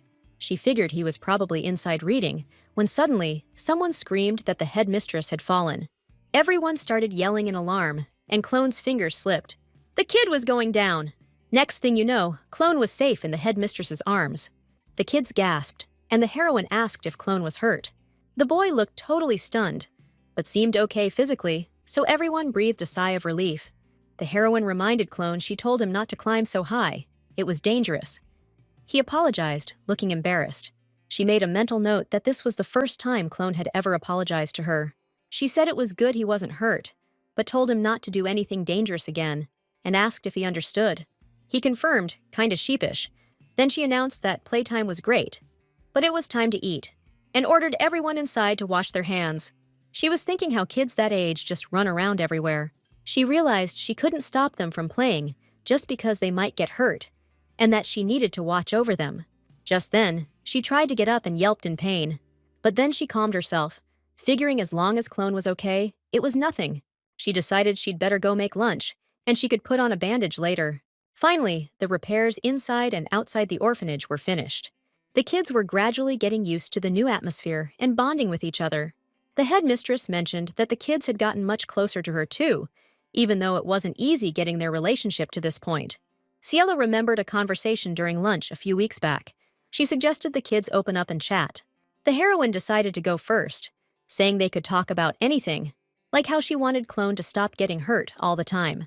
Rudy laughed and pointed out he's always got fresh scrapes, and Jack said he was happy with how things were going for them now. Actually, Eddie's the one who's changed the most out of all the kids, and when it was her turn to speak, she confessed something. Since Eddie was the last one to arrive at the orphanage, she figured it'd be tough to bond with everyone. But she promised to try to be brave and connect with the others little by little. Eddie asked them not to push her away. Clone suddenly shouted that they already considered Eddie part of their family and asked if she didn't feel the same way. Eddie, tearing up at those words, asked if that was really true. And Clone, getting embarrassed, started begging her to stop crying. The headmistress admitted to herself that she had no idea what to do when Eddie burst into tears. In her head, she realized the whole month had been nothing but flashbacks like this. The news she'd been waiting for was finally spreading across the empire. She hoped they'd start getting aid next month. That morning, Duke Crayman's merchant ship arrived at port. The papers were all about his successful trade with the Western Kingdom. People on the street were saying the monster Duke wasn't just good at war, but at business too. Word was, at this rate, nobody could stop Duke Crayman, and that news really shook up the Emperor. His Majesty, Yeoman Fries, always stood out from his brothers, even as a kid. But because of his mother's low birth, he could never become heir. But he ended up taking out his brother and seizing the throne anyway. That's when his cruel and heartless side really came out. It was so terrifying that even 10 years later, nobody dared to cross him, and nobody but the Crayman family had the guts to stand up to him. The Emperor went ballistic when he found out Duke Crayman snagged the Western trade rights first. He was screaming about how his advisors just sat on their butts watching it happen, not even knowing how the Duke reached the kingdom. The Emperor was asking, is this even acceptable? He was fuming that, is the Emperor of this whole damn empire, would have to pay to use that route. His Majesty declared he couldn't stand for it, and demanded to know how the Duke even managed to open that trade route in the first place. The courtiers, shaking in their boots, agreed with him, saying he was absolutely right. They said Duke Crayman's actions were a major slap in the face to the imperial family. The Emperor demanded an answer, asking if really no one knew a damn thing about it. The advisors noted that the Emperor always gets especially ticked off when Duke Crayman's involved. The Emperor, pissed, demanded they spit it out already, and they reported that, rumor has it, it was the orphanage director. The Emperor asked, skeptical, how a guy like that could wind up on the Duke's estate. They explained that, while it wasn't confirmed yet, this guy managed to meet the Duke in person. And soon after that, the Duke sent people to open up a trade route. The Emperor ordered them to investigate it and send someone to that orphanage. The Emperor called out his advisors for always just believing what's right in front of them, and ignoring people of lower status, making the same mistake all over again. The advisors asked what he meant. The Emperor wondered how a simple orphanage director would know about a trade route, but, after thinking it over, he agreed that if the director was somehow connected to the Duke, he should be watched. Then, he ordered them to summon a messenger immediately, saying he wanted to send a gift to this so-called orphanage director. Another ship was getting ready to leave from the docks. Rick was saying, all worried, that once His Grace gets to the estate, they're gonna be swamped. The Duke told his guy to handle anything urgent he could take care of himself. He added that he needed to swing by somewhere first. Meanwhile, our girl was slaving over those kids' portions, trying to make them look as tasty as possible. She chirped, saying she just had to put on the finishing touches. Then she called the kids over to sit down, and they totally flipped out when they saw the omeris. They thanked her for the food, and she told them to dig in, but take it easy. She watched them eat, all warm and fuzzy inside. And she thought Jack was probably hungry too, but he still hadn't put down that book. After lunch, Jack was doing his usual thing, reading in his room. She thought to herself that the kid was always on edge, like he could bolt any second. The heroine realized Jack was the only one she hadn't really connected with in a whole month. It wasn't like he was completely shutting her out, just keeping his distance. The girl asked him if he'd be interested in getting some proper lessons. She explained that a good education in this world is worth way more than you'd think. Even though they weren't rich, if it helped the kids down the line, it was worth a shot. Jack was surprised and asked if that was even possible. He started wondering if Miss Cielo was trying to tell him something. But just then, someone knocked at the gate. The girl was surprised, wondering who it could be, and hurried to greet the visitor. She told Jack they'd get back to this conversation later. A stranger in a uniform asked the girl who peeked out if she was the director of Sylvia's shelter. Sylvia Peyrunt? She confirmed it, then asked who he was. Spotting the crest on his shoulder, she knew instantly who he was. No doubt about it. The messenger introduced himself, saying he was there to deliver a decree from His Majesty. He added that she probably never imagined he'd come here in person. Cielo replied that she didn't know what orders he'd received, but emphasized it was just a regular orphanage. He said he understood, but would still like to talk inside. The girl politely refused, explaining that the kids would be freaked out by a nobleman in full regalia. The messenger sighed, clearly annoyed, but resigned himself to it. Then he informed her that His Majesty had decided to financially support her orphanage. The heroine was in shock. The envoy announced a special sponsorship, emphasizing that direct support from the imperial family was extremely rare. He kept saying it was a once-in-a-lifetime opportunity. Seriously, the amount alone was more than any other sponsor would give. She was suspicious, asking why the emperor would suddenly decide to sponsor her orphanage. She pointed out the orphanage didn't meet the funding standards, and now it's getting special help out of nowhere. Cielo figured something was definitely fishy here. She politely declined, saying she appreciated His Majesty's kindness, but couldn't accept it without knowing why. The messenger blew a gasket at her refusal, yelling at her to get a grip and asking if she even knew what she was saying. The girl wondered to herself why he was pushing so hard, since she just turned down a donation. The messenger insisted nothing compared to the emperor's support. The amount would be bigger than any other sponsor. He added that with this money, she could easily pay off the debt to Baron Clark. Hearing this, she got wary. She asked how he knew that, and worried that maybe the royal family had been investigating her. But that wasn't in the original story. She figured it was because of her meeting with Duke Crayman. Despite the pressure, she firmly stated that she really appreciated the offer, but had to decline. She told him to leave. Suddenly, the messenger grabbed her, and with a threat, he asked if she really thought she could disobey the emperor's order and get away with it. Cielo asked sarcastically if this was how the royal family got what they wanted, by strong-arming people. She warned that if the messenger didn't leave, she'd write to His Majesty, and explained that his behavior was rude and aggressive, leaving her no choice but to refuse the sponsorship. The messenger scoffed, saying the emperor wouldn't read a letter from some washed-up aristocrat. He warned her that if she made the emperor her enemy, no house would sponsor her. Suddenly, someone calmly said it didn't matter. They'd be fine even without the imperial family's support. Turns out, Duke Crayman had shown up at that very moment. The messenger, stunned, started babbling that even a duke couldn't ignore His Majesty's will. The duke pointed out that if you make the imperial family your enemy, no other family will sponsor you. Duke Crayman declared that his family would sponsor this orphanage, which meant the orphanage was under his protection and patronage. Furthermore, he added that he wouldn't allow anyone else to be its patron. He ordered the messenger to return and relay that to His Majesty, word for word. As he left, the messenger shouted in fury that he'd report the Duke's audacity to His Majesty. After the envoy left, the Duke turned to the orphanage director, apologizing for being late. Cielo took mental note of his appearance. His shirt wasn't even buttoned, and his sleeves were different lengths. She figured he'd rushed straight here without even stopping by his estate.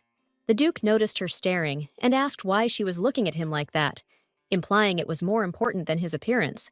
The girl apologized, flustered, explaining that he'd shown up so suddenly, and she was a little surprised. She thought he'd caught her checking him out. Then Ciela gratefully remembered that a minute ago, he'd said he'd sponsor their orphanage, so he'd kept his word. She politely invited him inside, saying that, while it was humble, she would offer him tea.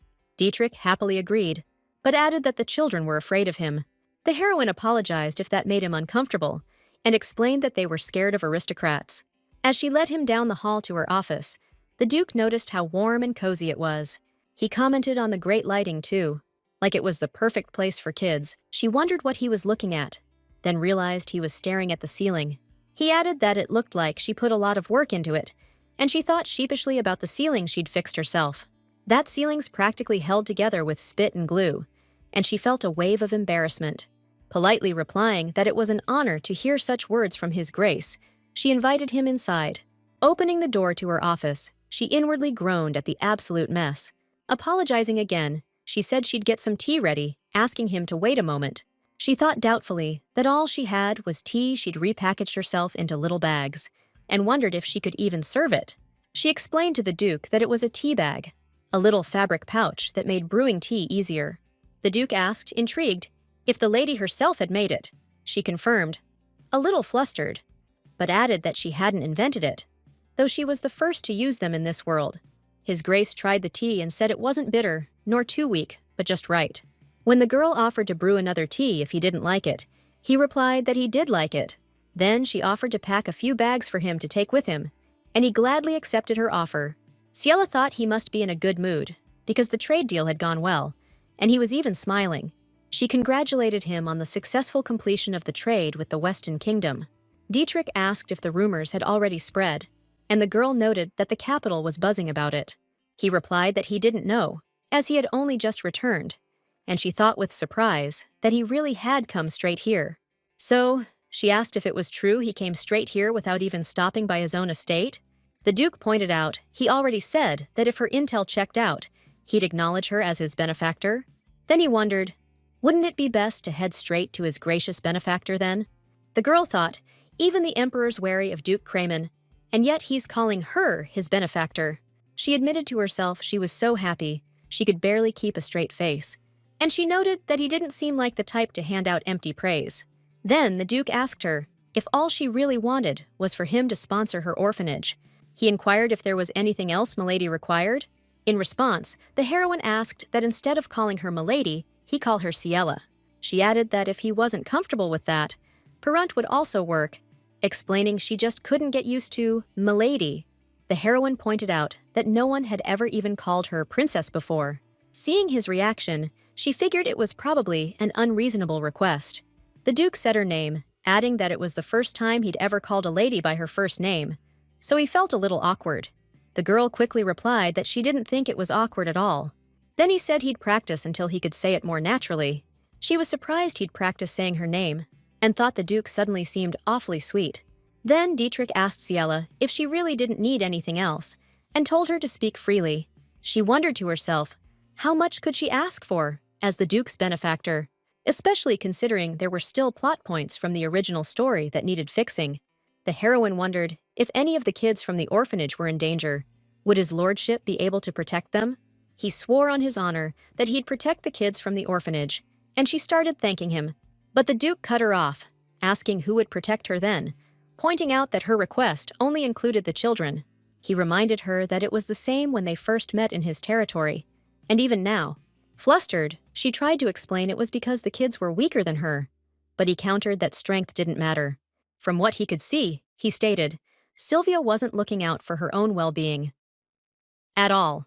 She responded that she barely had time to watch over the kids, and asked when she was supposed to worry about herself. The Duke stated that, like he said, if the orphanage was in danger, he'd protect not just the kids, but her too. Sylvia replied that she didn't understand why His Grace cared about her so much. He explained that sponsorship meant responsibility, and since he told the Emperor's envoy that only his family would support them, he had to keep his word. Ciela realized she'd always just seen him as the sidekick, the guy backing up the main hero. But hearing him talk now, She got that he was way more awesome than she ever gave him credit for. Wrapping up the chat, she told him she'd be counting on him from here on out.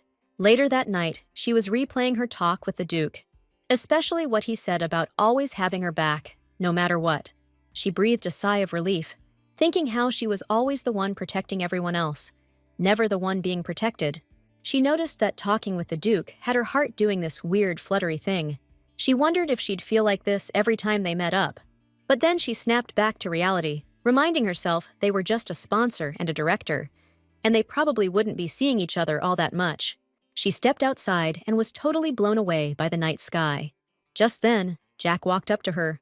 She was surprised to see the kid, wrapped him up, and asked why he wasn't asleep. Especially in this cold? Jack explained he saw her come outside and wanted to talk to her. They sat down on a bench.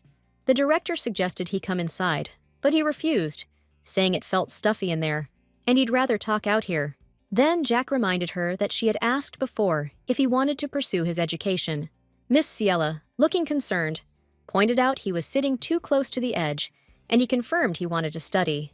But he doubted if it was really possible for someone like him.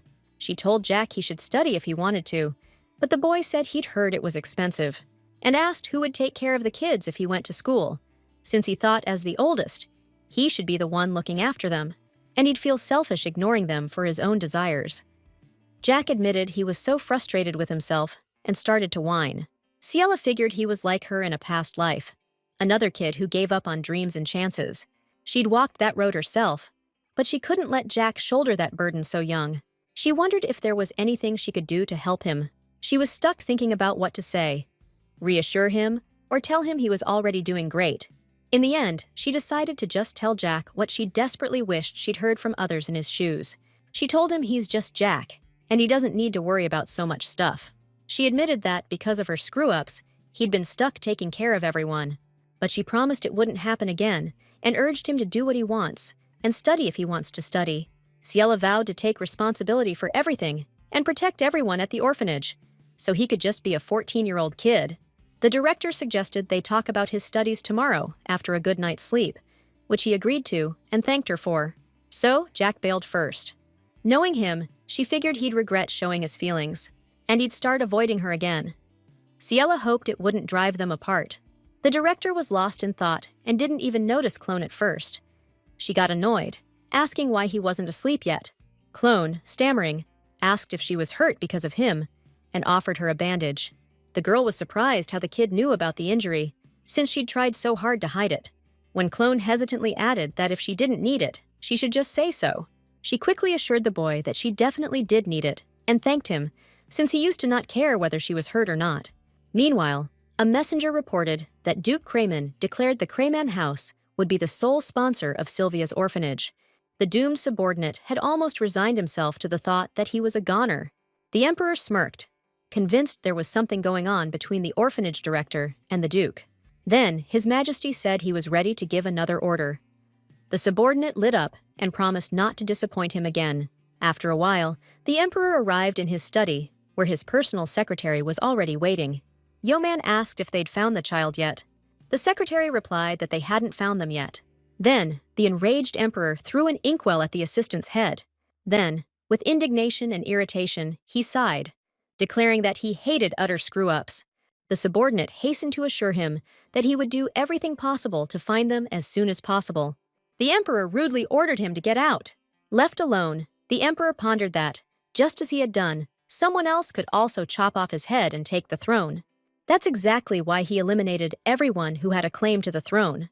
The Emperor worried he still had two loose ends to tie up: Duke Crayman and that kid. He mentally cursed his dead brother, wondering where he'd stashed the brat.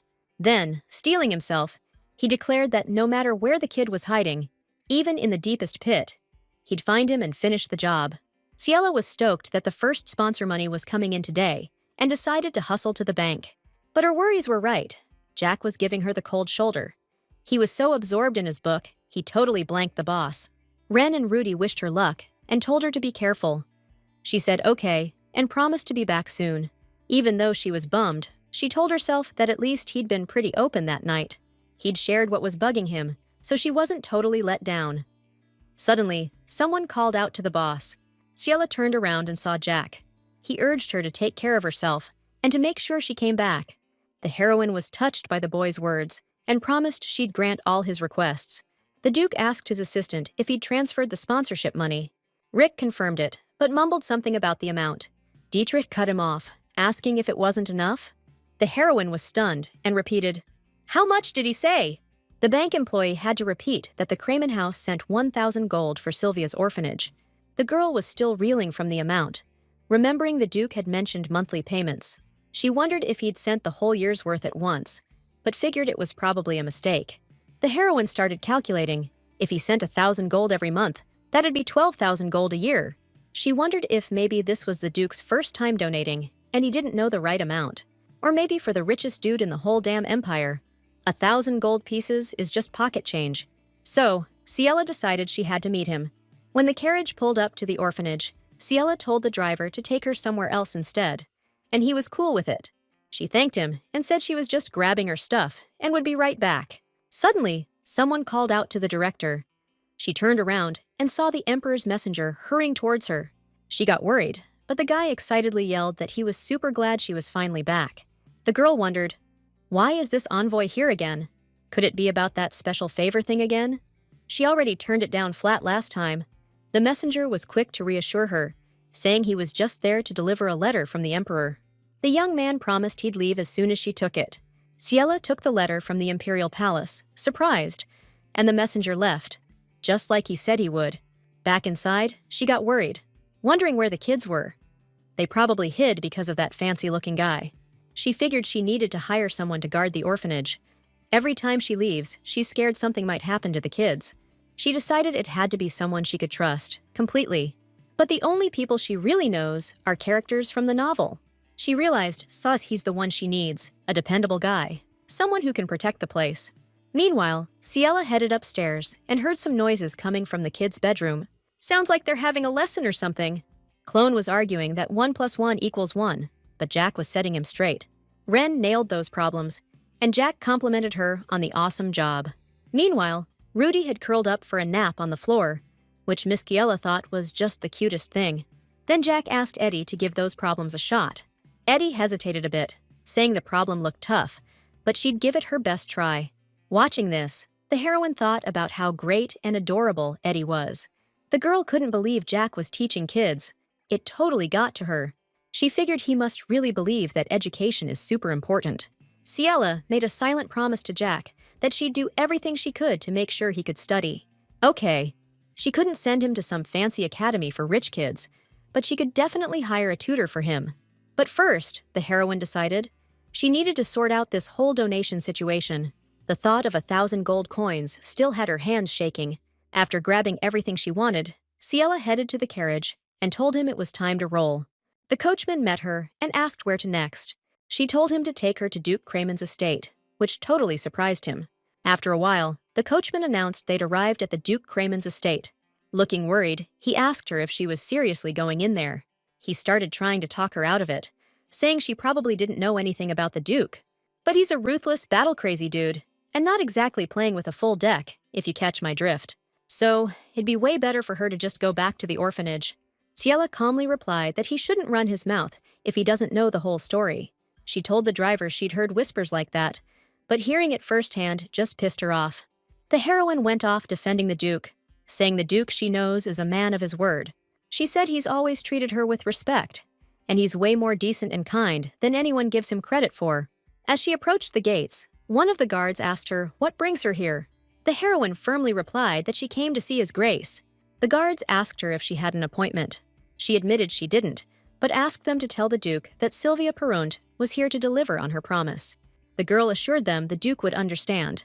The guards huddled up and told her to wait. Ciela thought with relief that she had pulled it off. The main character asked the shivering coachman if he was scared, and he admitted he was terrified. He added that he couldn't leave a lady out here alone. Ciela smiled and reassured him, saying nothing bad would happen. The girl insisted he shouldn't worry so much, and that Duke Kramen wasn't as scary as the rumors made him out to be. The coachman asked, surprised, if she knew the Duke well. She replied modestly that she knew him a little, since they'd met a couple of times.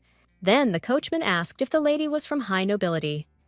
Ciela responded that she wasn't, and that she wasn't even from the border nobility. The girl added that she was a fallen aristocrat, no different from a commoner. Suddenly, the sound of approaching hooves and the creaking of gates echoed. The heroine guessed that the knight must be returning. To her surprise, the Duke himself came out to her and addressed her by name. She greeted him shyly, using his title. The Duke said he heard she wanted to see him, so he came to get her himself. Everyone was in shock that His Grace would do something like that. She thanked him, admitting to herself that seeing the Duke reminded her of his promise to protect her. The girl apologized for coming unannounced, explaining she wanted to give him something and talk. Dietrich reassured her it was no problem, that she could do anything, leaving Ciela stunned and asking what he meant. The Duke told Sylvia she was one of his people, so she could come any time, and she thanked him, flustered. His Excellency invited her inside. The girl agreed, but said she'd then get into the carriage. The Duke was surprised, asking if she planned to go to the estate by carriage, and Ciela confirmed it. Then Dietrich said his horse was faster than a carriage. She countered that she wasn't very good at riding. She even hired a carriage. The driver yelled that she didn't need to worry about a thing. The girl also mentioned she had a little something as a thank you, and Rick offered to carry it for her. Dietrich said if Ciela didn't know how to get on the horse, he'd give her a hand. He hopped up on the horse first, and then he reached down to help her up. She apologized for the trouble. He reassured her, said she wouldn't fall, and told her not to be scared, just lean back against him. Ciela thought to herself that she was way more comfortable than she expected, and wondered if he was being so careful with the horse because of her. She also thought they were so close, she could hear his heart beating, or maybe it was just her own heart pounding like crazy. The heroine noticed the Duke's estate was surrounded by a lush green forest, and took note. She didn't have time to look around on her first visit. But now, taking it all in, the forest seemed absolutely massive. The Duke asked the heroine if her injured ankle was feeling any better. He explained that he'd noticed it was swollen last time he saw her at the orphanage. Ciela replied that it had already healed, she was fine, and thanked him for his concern. The girl thought that among the children, only Clone had noticed she was hurt, but the Duke saw it too. When the orphanage went bust and Clone was separated from the other kids, he wandered into this forest and met Duke Crayman. Ciela remembered that after that meeting, the Duke adopted Clone, and they became family. However, she noted that because of her, the story's plot had already changed, and Sylvia's orphanage would never go bankrupt. On one hand, the heroine regretfully thought that the connection between Duke Crayman and Clone had vanished. But on the other hand, the lives of the children after the closure wouldn't be like in the original plot. For a second, she thought about the people she felt really bad for. The Duke, noticing her pensiveness, asked what was wrong. She just said everything was fine, real short. Back at the mansion, she thought the living room looked like a freaking ballroom. But she caught herself thinking, now's not the time to be daydreaming. Then she handed him the package, explaining she'd made him a bunch of tea bags with different flavors. She added that she felt bad she only gave him one last time, so she made a whole lot more this time around. The Duke took a whiff of the gift and commented on the pleasant aroma. She said the tea bags could even be used like sachets, and Dietrich asked, "What's a sachet?" Ciela remembered back in her old life. They had air fresheners made from coffee or herbs, so tea bag sachets are a great idea. She asked him to try them and tell her if he liked them, and promised if he did, she'd make him more. Then she said there was something she wanted to tell him. Suddenly, Rick walked into the room, apologized, and placed a cup of tea on the table. The girl was pleasantly surprised that he'd already used one of the tea bags she'd made. Rick explained that the master only uses it for important occasions, and today he specifically ordered him to use it. She was surprised that the Duke liked the tea so much. Rick said he'd heard she was the one who invented the tea bag, and asked if it was true. She confirmed it. He called it a groundbreaking invention. The Duke proposed that, if she didn't mind, the Crayman house would invest in this project and launch it into commercial production. He assured her that all rights to the tea bags would remain with her, and the terms would be drawn up in her favor. He added that the details would be described in the contract, and of course, the girl could refuse. Although, in Dietrich's opinion, it's a pretty sweet deal. The heroine was stunned, thinking she'd just gotten a legit investment offer. She asked for some time to mull it over, and Dietrich agreed. The heroine thought to herself, "That's not why I came here." Then she turned to the Duke, saying she needed to tell him something. Dietrich asked, "What's up?" Ciela declared that the sponsorship amount was way too high. She admitted to herself that talking about money always made her sweat. The Duke asked Rick if it was true he'd pledged 1,000 gold, and his subordinate confirmed it. Ciela exclaimed again that it was too much, and the Duke looked surprised. He replied that the amount had already been significantly reduced after consulting with Rick, and asked, "What do you mean, too much?" She figured she and this guy were on totally different wavelengths when it came to money, what with him being born a duke and all. Then she explained she'd agreed on 50 gold pieces, because that's about what nobles usually chip in. The Duke stated flat out he wasn't about to donate the same as your average aristocrat, and that he hadn't said exactly 50 gold pieces, but around that. Dietrich said he understood the girl's surprise, but he explained that he wanted the kids he was sponsoring to live better than the rest, adding that the money showed he was serious. He hoped she'd accept it without feeling like it was a burden. Ciela realized that coming here to complain about the sponsorship amount was a pretty short-sighted move. After all, she is the director of the orphanage he's sponsoring, so she said she understood what the Duke was getting at. She also admitted she'd jumped to conclusions and stated she'd gratefully accept his donation. With the sponsorship thing settled, His Grace confessed there was something he wanted to know. So, the girl asked if she could ask a question. The Duke wanted to know if Milady had been invited to the Empire's anniversary banquet. Surprise froze on the heroine's face, and he asked again, "Didn't she get an invitation?" The girl realized the invitation the Duke was showing was exactly like the one the Emperor's messenger gave her. Judging by her expression, Dietrich figured Ciela already got one. Deep down, she was confused, because a fallen aristocrat would never get invited to a banquet like that. And she wondered, when did the Emperor find out she was involved with Duke Kramen? She guessed maybe it was from the moment he sent the first message. The Duke, using her name, said he was worried something might happen to her because of him. He admitted he didn't want Ciela at the banquet, but pointed out that refusing was the same as disobeying the Emperor. To keep her safe, he offered to enter the palace with her, but warned her not to do anything that would draw attention. Instead, Dietrich offered to send a carriage and an escort, and asked her not to refuse and to accept them. She was really surprised that he'd send a carriage for her, since she thought she'd have to hire one herself. She thanked the Duke with a smile for thinking of it, and said she'd gladly accept his help. He smiled back and agreed that it was a good idea. At the end of the meeting, the heroine thanked the Duke, and he replied that he looked forward to seeing her at the banquet. The heroine also thanked Mr. Hanaman for his interest in the tea bags. He suggested she just call him Rick. Meanwhile, two guards who were gossiping were talking about his lordship addressing the lady by her first name. The heroine said it was time for her to go, citing dinner time and worrying about the kids. The Duke escorted his guest out, went back to his study, and got back to reading. Rick asked the boss why he cared so much about her, admitting the lady helped them crush it in trade. But it seemed to him the boss's attention was about more than that. Dietrich confirmed the deal was a total win, and the Kramen house made a killing, but in return, they had to make donations for 10 years. Plus, the amount was insane. Investing in freaking tea bags and the contract terms, it all favored Milady. Then Dietrich dropped the thought that if they'd been born to normal parents, Rick wouldn't have turned his back on his family, and he himself wouldn't have become a monster. Rick asked what that had to do with her. The Duke explained they didn't have guardians who genuinely cared about them, but for those kids, she could be an amazing guardian. He said he just wanted to see the kids in that orphanage happy. Rick wondered if His Grace was really going to settle for living vicariously through others. Dietrich agreed that maybe he was, and Rick pointed out that just being a sponsor would be enough. Then he asked why the Duke decided to get into the teabag business. Dietrich said he just really loved the smell, that's all. Of course, he didn't admit what he really liked. The next morning, the heroine was mentally listing things off. Mrs. Clover would sew the dress, and she'd found shoes she hadn't managed to sell yet. The heroine pondered, asking herself if it was okay if she didn't wear any jewelry, but then she doubted herself, wondering if she'd stand out even more if she showed up to the banquet without any bling. The girl stated that there was just way too much to get ready for the banquet. She mentioned all the upper crust would be there, and wondered if it was an invitation or a summons. Ciela even considered selling her baronetcy. It's gotta be worth a fortune, right? If she was just a regular nobody, she wouldn't have to go to the banquet, and His Grace would probably breathe a little easier too. Then it hit her. The orphanage is part of the Baroness Peyron's holdings. So crap, Ciela definitely can't sell the title, which means she's stuck going to this dumb banquet. Suddenly, someone tugged at her sleeve. It was Clone.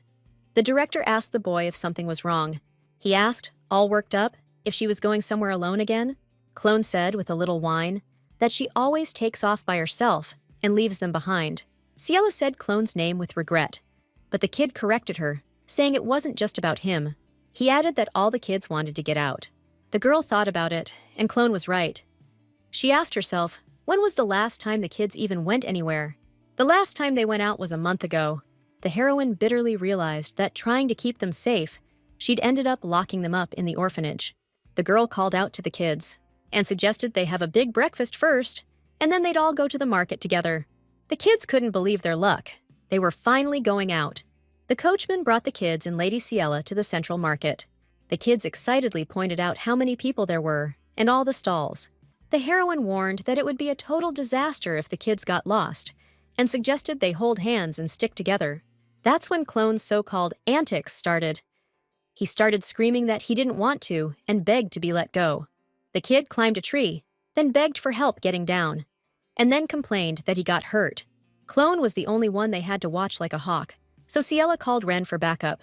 The girl firmly addressed Clone, repeating her offer to hold hands and walk together. She asked Clone if he didn't like holding hands. He vehemently denied it, saying he loved it, actually. Miss Ciela pointed out that Rudy was too little and suggested that Eddie and Jack keep an eye on her. The girl asked Eddie if she would hold Rudy's hand. The girl expressed doubt, noting that Rudy seemed to like Ren better. Gaining her courage, Eddie timidly asked if Rudy would hold her big sister's hand. To Eddie's surprise, Rudy was totally down with it. Miss Ciela suggested they check out the marketplace. They started browsing the stalls, and at first, everything was chill. But before long, the heroine was chasing Clone all over the market as he ran from stall to stall, totally stoked. He wanted to touch everything and see everything, and when she spotted a toy shop, the heroine breathed a sigh of relief. She announced that everyone could pick out one toy they wanted. The kids asked, full of disbelief and joy, if she was serious. Clone grabbed a toy almost immediately, saying he wanted that ball, and that's it. Then, the heroine asked Ren if she really wanted needles and thread as her toy. She gently suggested she might want to look at something else. Just then, Jack announced that he, Eddie, and Rudy had made their choices too. The heroine was a little taken aback and asked Rudy if she really liked swords that much. Ciela remembered perfectly well that Rudy became a gladiator in the original story, but the kid was just picking a sword as a toy right now. Rudy replied that it was because she wanted to protect people. The girl started listing exactly who she wanted to protect: Sister Ren and Sister Eddie, Brother Clone, and Brother Jack. Suddenly, Rudy seriously declared that she'd protect the director too. The heroine was flattered and said that she would protect all the kids in her orphanage as well. Suddenly, Clone turned to his brother, pointing at the building full of books that Jack loved so much, and suggested they go check it out. Jack said they couldn't leave this toy store without paying. The shopkeeper suggested they all head over to the bookstore together while she wrapped up their purchases. The bookstore clerk said they weren't getting any customers anyway, so the kids could browse as long as they wanted. Ciela thanked him, and then she just happened to find a book called A Guide to Herbs for Great-Smelling Teas. She couldn't get Dietrich out of her head, the way he smiled and said the tea smelled so good. The girl started making excuses to herself, thinking this book wasn't for the Duke. She was just interested in herbs. She figured it might list herbs that are good for kids. That's why she was reading it. Then Ciela decided to put the book back, but out of the corner of her eye, she noticed Jack was totally engrossed in some other book. From some of the pictures, she figured out what it was about.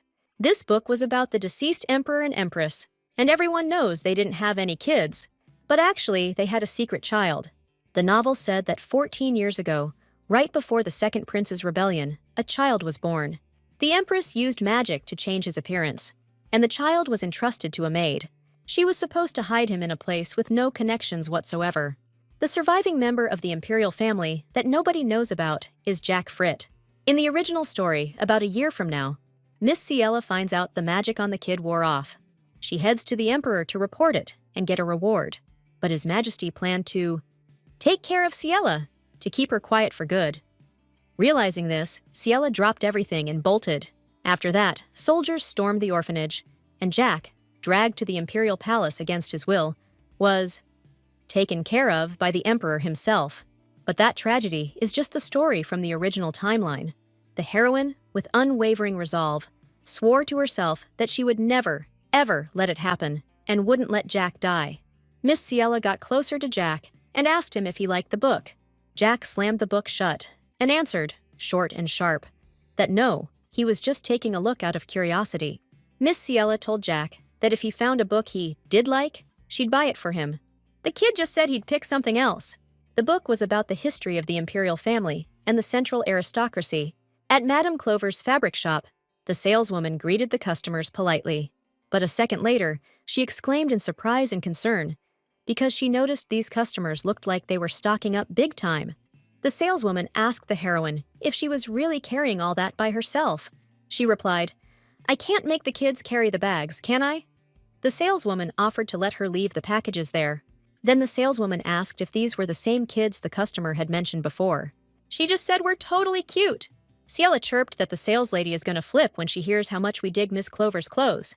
The heroine mentioned that they're here today to get some clothes for the kids and a dress for herself. The saleswoman, surprised, asked about the dress, and Ciela explained she needs something for a fancy shindig.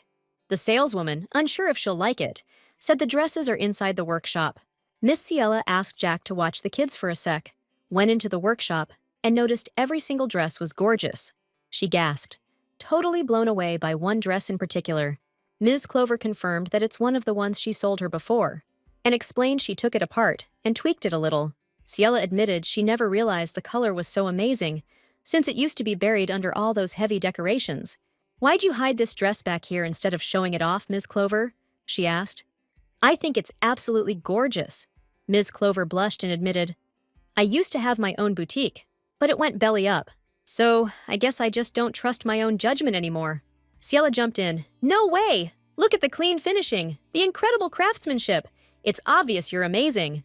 Without even looking at the other dresses, she declared, "I'm buying this one, period. I seriously doubt I'll find anything better."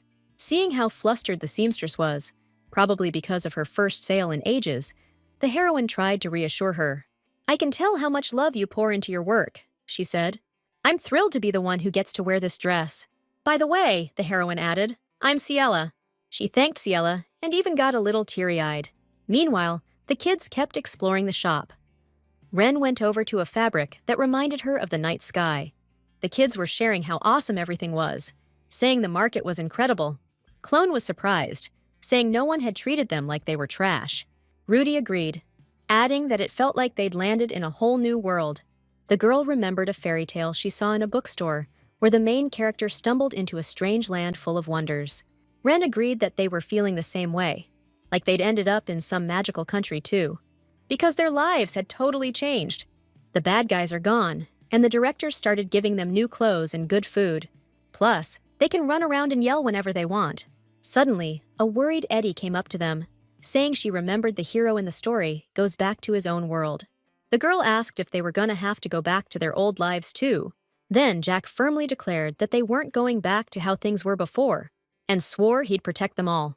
Clone eagerly backed Jack up, saying she'd protect everyone with him, and told her siblings not to worry. Ren replied that she believed him. Ruli exclaimed she believed in her brother too, and Eddie gave an embarrassed smile, saying she did too. Watching this, Jack promised himself that no matter what happened, he wanted to protect his younger siblings and would do anything for them.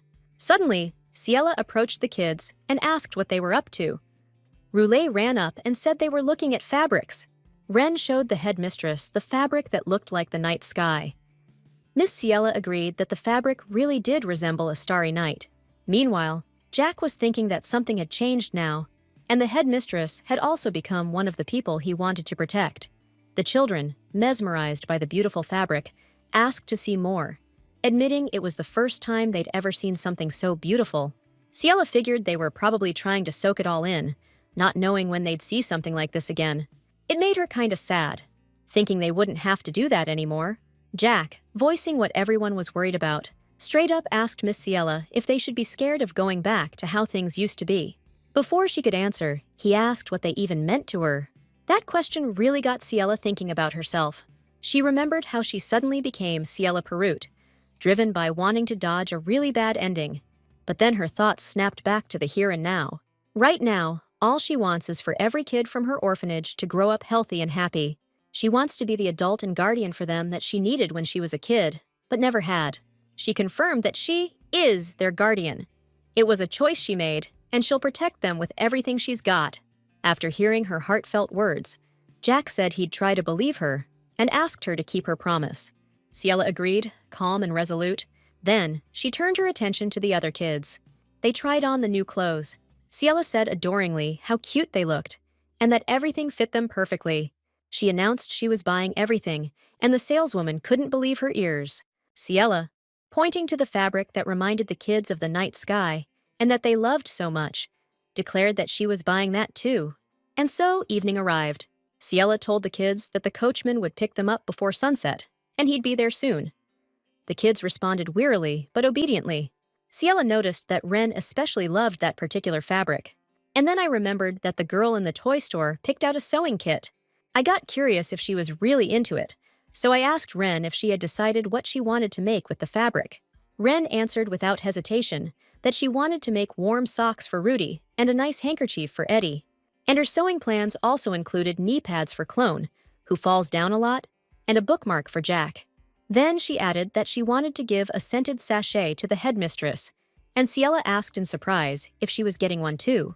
Ren explained that it was because Ciela makes them delicious food every day, and that's why she wanted to make her a gift.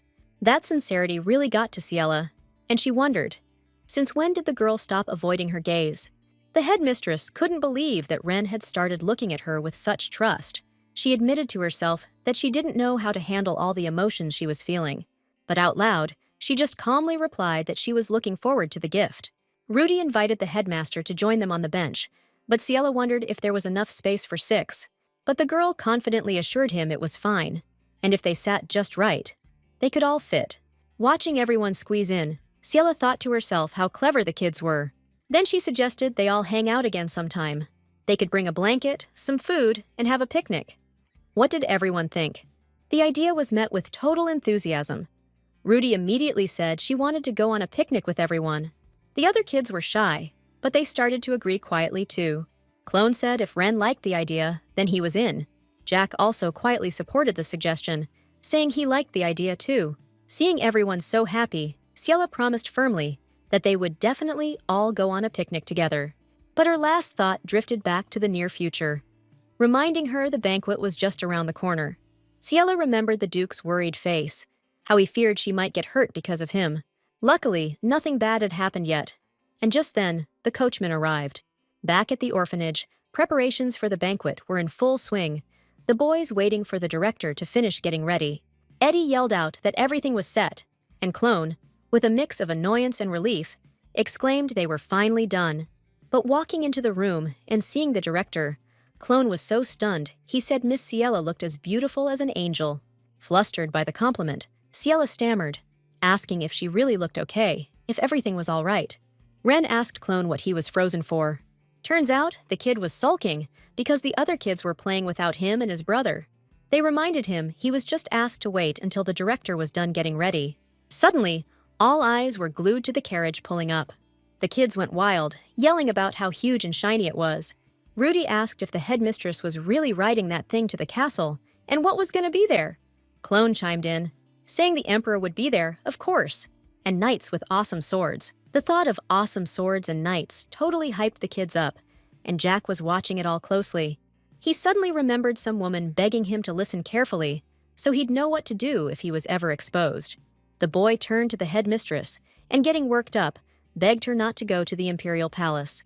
Responding to Jack's worries, Ciela gently calmed him, assuring him that she'd be fine and nothing bad would happen.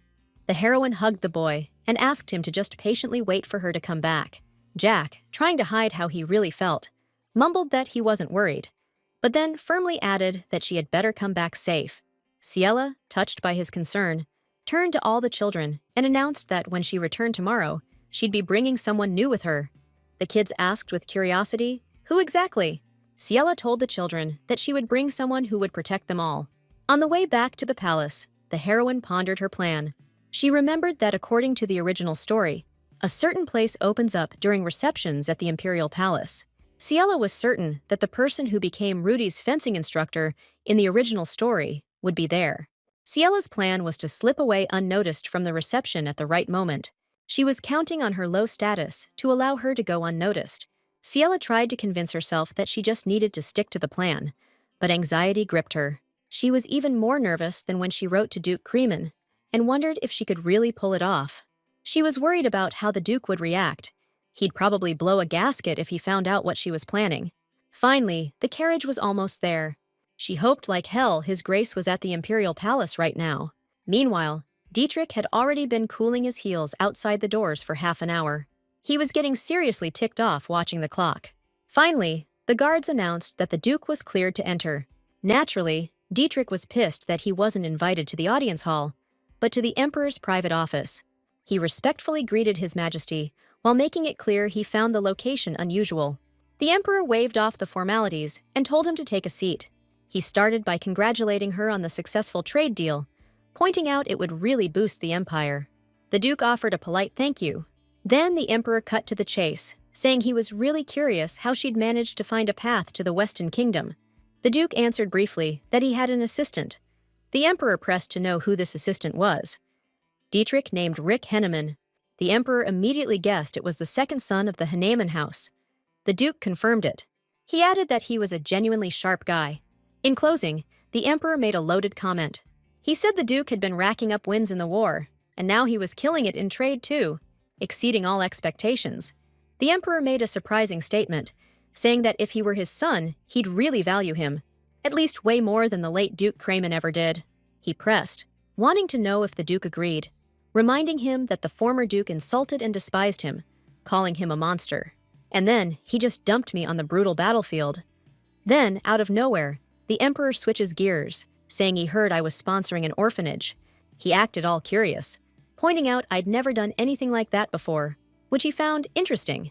I kept my cool and told him the Creeman family was planning on launching some charity projects down the line. I added that the sponsorship was just the first step. The Emperor conceded that it sounded reasonable, but he wouldn't let it go, straight up asking why I was so invested in Lady Ciela's orphanage specifically. He emphasized how unusually focused I was on the place, and then hinted, asking if I had some kind of connection with the director. I told him my relationships were none of His Majesty's business. Besides, it's just a normal relationship between a benefactor and someone they're helping out. The Emperor, with this fake smile, said he understood. So then, I asked if I was dismissed, and without waiting for an answer, I walked out. After he left, the Emperor asked his courtier about the prince's whereabouts. The courtier replied that the prince was probably hiding somewhere. The Emperor scoffed, adding it was pathetic the prince was reacting so strongly to a few words. He ordered them to find the prince immediately and bring him back. Then, the Emperor, thinking out loud, said he needed to plant a couple of guys in the banquet hall. He wants to see if the orphanage director really means nothing to the Duke, or if she might be his Achilles' heel. Meanwhile, the Duke walked along, thinking he hadn't been called a monster in a long time. Lady Ciela's recent words echoed in his head, that the Duke was the strongest and kindest person she had ever met. Meanwhile, as Ciela walked toward the palace, her attention was drawn to sounds like a child crying. She was sure they were coming from the garden, and she started wandering around there. After a few minutes, the girl found a little boy who asked in fright, "Who's there?" The kid, all freaked out, asked if his dad sent her. Hearing dad and seeing the blonde hair, Ciela realized with a jolt who he was. She thought, no way, it's the original story's deuteragonist, Sadie Freeze. The heroine instantly remembered his fate. He trusted nobody and was obsessed with Ren, and it all stemmed from the brutal way his tyrant father raised him. The poor guy tried so hard to fill that empty heart with some kind of love. He was the only prince in the history of the Empire who just couldn't win the girl. Ciela couldn't believe the deuteragonist was such a cutie as a kid. She thought he was like a puppy. Sadie, getting no answer, got all suspicious and said she was acting real shady. The boy's words snapped the heroine out of her thoughts. Ciela started thinking fast. She figured that, most likely, after today, she'd never be setting foot in the Imperial Palace again. So, she could just play it like she didn't recognize him. The heroine decided to introduce herself as just some lost passerby who was new to the palace. She told him it was her first time in the palace and she'd gotten lost on a walk. Sadie asked suspiciously if that was really true. Seeing that her excuse worked, and noting to herself that little Sadie was still trusting and innocent, she was relieved. The heroine started gradually approaching him. The boy panicked and asked why she was getting so close. Ciela replied that her legs were tired, and she wanted to rest a bit, sitting next to him under the tree. Saidi indignantly asked again why she was sitting next to him. The heroine replied that this particular tree just looked comfortable to her. The girl asked him to ignore her. Then the boy asked again if she really didn't know who he was. Ciela repeated that no, she didn't, and that this was her first time at the palace. Confirming that her lie worked again, the heroine was inwardly pleased. Then, seizing the moment, she gently asked him why he was crying, and if something bad had happened. The kid just spat back, all bitter, that he was just a dumb loser, that there wasn't a single good thing about him. He felt like everything he did just let everyone down. And then he dropped the bomb, saying he wished he'd never been born. Ciela, after hearing him out, quietly and thoughtfully repeated his last line about wishing he hadn't been born. She'd heard that kind of talk before, but she stood her ground, saying there's no one in this world who shouldn't have been born. The kid, totally surprised, asked her, why? Ciela explained that if he hadn't been born, she'd be bummed, because then they wouldn't have bumped into each other and had this talk. The kid, with a glimmer of hope in his voice, asked again, like, did she really mean that? Ciela doubled down, solid as a rock. The girl added that she'd been feeling down in the dumps a minute ago, 'cause she was lost, but now she was stoked to have met him. She said their meeting was a total stroke of luck for her, and the kid, still not buying it, asked if she was just pulling his leg. Ciela swore she was being totally serious. Touched by how genuine she was, he started talking to the lady, asking her something, but he got cut off. A maid found Ciela and blurted out, all worked up, that the banquet was about to start and she needed to get going. Ciela told the kid she had to leave, but he didn't want her to go. He begged her to stay a little longer, pleading with her to at least tell him her name. A few seconds later, the head servant came up to His Highness. He informed Prince Saidi that he was ordered to return because the banquet was about to begin. To himself, the head servant wondered who the woman was with His Highness. Suddenly, the prince asked him if he would still care about the boy, even if he wasn't the crown prince. The head servant said that even if the boy wasn't a prince, he'd still be an important person to him. So Prince Saidi was stoked and asked for a favor, to keep a certain request totally hush-hush from his dad. The guy agreed and said, just give the word, Your Highness. The prince ordered him to find a woman he'd been talking to recently. The manager promised to find out who she was and report back ASAP. Now we jump to the imperial reception, where the crowd's cheering for His Majesty the Emperor. Everyone there was saying what an honor it was to be in the presence of the Emperor, Empress, and Prince. Meanwhile, Ciela was thinking, since the imperial family's here, I just gotta wait a little longer, then I can bail. She was also dying to know when His Grace the Duke would arrive, 'cause her stomach was seriously growling from hunger. Our girl suddenly remembered she hadn't eaten all freaking day. Something caught her eye. A super cute little cake that she just had to try. After trying it, she was stoked, saying it was amazing and complimented the royal chef, calling his work incredible. That gave her an idea. She should bake a cake for the kids when she gets back. She was feeling super confident in her baking skills. Suddenly, Ciela started to worry about what the kids were up to, and that they were alone back at the orphanage. She was stressing about hiring someone to watch them, but knew she couldn't just grab anyone off the street. She wondered if she'd be able to find a good, kind person for the orphanage tonight, someone totally different from Romanda. One of the guests told her the banquet was top-notch, exactly what you'd expect from the emperor.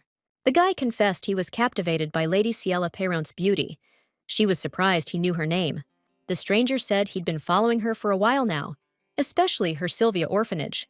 He announced that he was now interested in becoming a sponsor, and asked if she was disappointed that he had his doubts. Lady Ciela said no way, thinking to herself that dealing with him would be a constant pain in the neck. After saying goodbye and excusing herself, she tried to leave. But the guy stopped her, saying he wasn't finished talking. Politely but firmly, Lady Ciela stated that her orphanage wasn't taking any new donors. The man immediately guessed it was because she was already getting support from the Kremen ducal house. With irritation in his voice, he asked why she only accepted sponsorship from Duke Kremen and turned everyone else down. The girl demanded he let go of her hand, telling him it hurt. The man implied, with a smirk, if she and the Duke were particularly close. Lady Ciela coldly retorted that he was imagining things, and was outraged that he was talking nonsense. The man didn't back down, persistently asking what the nature of their relationship was. Since the guy was so desperate to know, the heroine, keeping her cool, said it was a benefactor-beneficiary type of arrangement. Suddenly, the Duke showed up in the banquet hall and announced he was ready to explain why she turned him down. Basically, Dietrich said coldly, there's just no need for her to get help from other families. Is that explanation enough for you? The guy was totally stunned, and so was Ciela herself. Duke Crayman pointed out that the man was gripping Ciela's arm so hard, he was leaving a bruise. Embarrassed, she tried to say everything was fine, and her arm didn't hurt that much. But the Duke insisted she take care of it. This caring attention just fueled the guy's anger even more. He exclaimed indignantly that this didn't seem like a normal benefactor-beneficiary relationship at all. The Duke calmly explained that he only stopped him because he was being way too forceful. The guy started to deny it, but the Duke cut to the chase. Using physical force on people who disagree with him, Dietrich asked, his voice laced with disapproval. Don't you even get the basics? Suddenly, the guy's attention snapped to something in the distance. Ciela wondered what he was staring at. And then it hit her. He was looking at the Emperor himself. That's when it dawned on her. This whole setup was probably planned out meticulously. The whole dynamic shifted the second the guards showed up. Baron Ferrant, completely outraged, yelled, "What in the world do you think you're doing?" The manager stated firmly, "Sir, you're causing a disturbance, and you're going to have to be escorted out." The Baron tried to argue, claiming he was acting under someone's orders. But the manager cut him off, explaining, "I'm acting under His Majesty's direct orders." Just then, the Emperor addressed the crowd, remarking, "I wasn't expecting such a ruckus on a day like this." Then the Emperor turned to Miss Ciela, real polite, calling her Director Sylvia of the orphanage and reminding her she'd turned down his support. The girl bowed respectfully, said it was an honor to see His Majesty, and apologized for that whole thing back then. The Emperor, being all magnanimous, accepted her apology and stated that since Duke Crayman was already backing her, well, extra help probably wasn't needed. Duke Crayman jumped right in then, addressing the Emperor and asking for his pardon. He explained he stepped in because Baron Ferrant looked like he was totally out of his depth. The Emperor said he understood the situation, and since the Duke was vouching for the Baron, everything was cool. He wrapped it up by saying he hoped the lady who got so freaked out would recover soon, and then he dipped out of the banquet hall. After the Emperor left, Ciela was going over everything that happened at the banquet in her head, and she figured that the whole show with Baron Ferrant was staged by the Emperor to see how the Duke would react, and also check out his relationship with Lady Ciela. Right then, the Duke asked her if she was all right. She, still a little shaken up, said yes. The Duke, being all considerate, suggested she go get some rest. While they were walking, she was bummed out, 'cause she figured the Emperor paying her attention was a bad omen. Meanwhile, Lady Ciela was racking her brain, trying to figure out what the Duke was thinking when he stepped in. It seemed to her like even he was surprised by his own impulse. The Duke admitted he didn't know why he did it. Dietrich explained he just saw she was in danger, and his body reacted before his brain could catch up. He apologized if he'd made things awkward for her. She shot back that he didn't need to apologize. She was actually grateful. She confessed she was trying not to show it, but she was freaked out. But when the Duke showed up, she felt relieved. The Duke said it's only natural to help someone who's in danger, and he reminded her about his promise to protect her.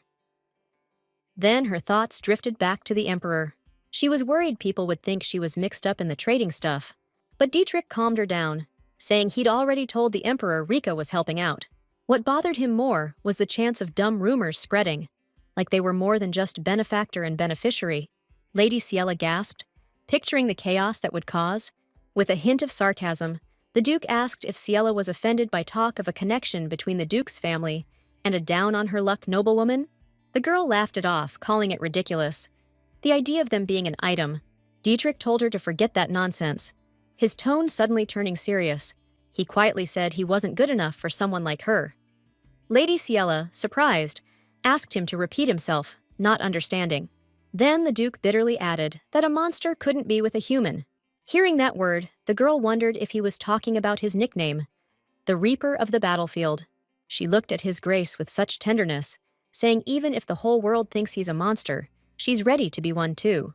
Scylla told him that, as far as she's concerned, the Duke is one of the kindest, most stand-up guys she's ever met.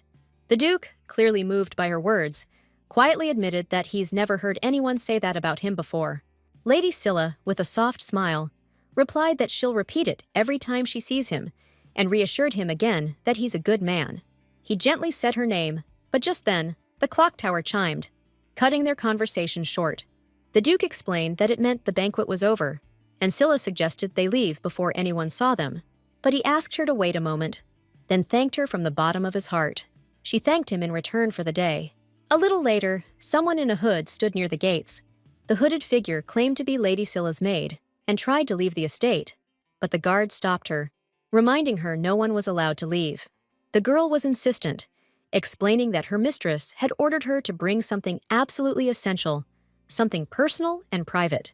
She added that if she came back empty-handed, they'd both be in deep trouble. And hearing that, the guard gave in. Reaching the carriage, the maid boldly climbed inside. The outraged coachman demanded to know if she even knew whose carriage it was. He pointed out that only nobles used such things. Then, the unknown woman lowered her hood and asked if he was the coachman. The man confirmed that he was. Then the girl ordered him to take her to Cannes and to do it as fast as possible. The heroine arrived at the Cannes Casino, the largest legal gambling establishment in the empire, operating with the dynasty's permission. Huge amounts of cash flowed through this place. At the entrance, they asked her what she needed. Following instructions, the girl spoke the password, that she had come to collect her child, and they agreed to take her inside. The heroine knew that once a year, an illegal slave auction was held in the basement of this legal establishment. Stepping inside, she recoiled at the absolute filth of the place, a heavy, soporific scent assaulting her nostrils. The escort explained that the smell was particularly potent for beastkin. When Ciela asked why the aroma was so strong today, she was told it was because a high-class beastkin was up for auction. The escort clarified that it was a feline beastkin, and that's who she and everyone else had come to see. With cold determination, the girl thought that none of them would be getting their hands on a single slave today. She approached one of the guards and faked a faint. Noticing her distress, the guard asked what was wrong. The girl apologized, complaining that the scent was much stronger than usual, and she was very sensitive to it.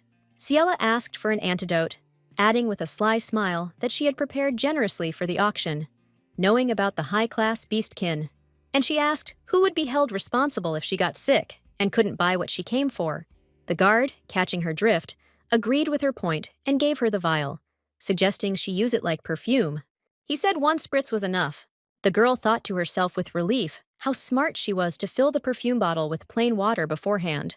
Pretending to use it, she said she felt better. Then she asked if the guard had any word from Vicente. He got flustered and asked, "From who?" She repeated it confidently. The guard tensed up inside, realizing she knew the alias of Khan's shadow, the emperor of the underworld. This meant the lady was from the inner circle, and he got scared. The girl, with fake regret, remarked that she thought the order had already arrived. She demanded to see the beast man before the auction started. The guard objected, saying the merchandise had to go to auction. Otherwise, the price wouldn't be set. But the girl, our heroine, cut him off with a dismissive wave.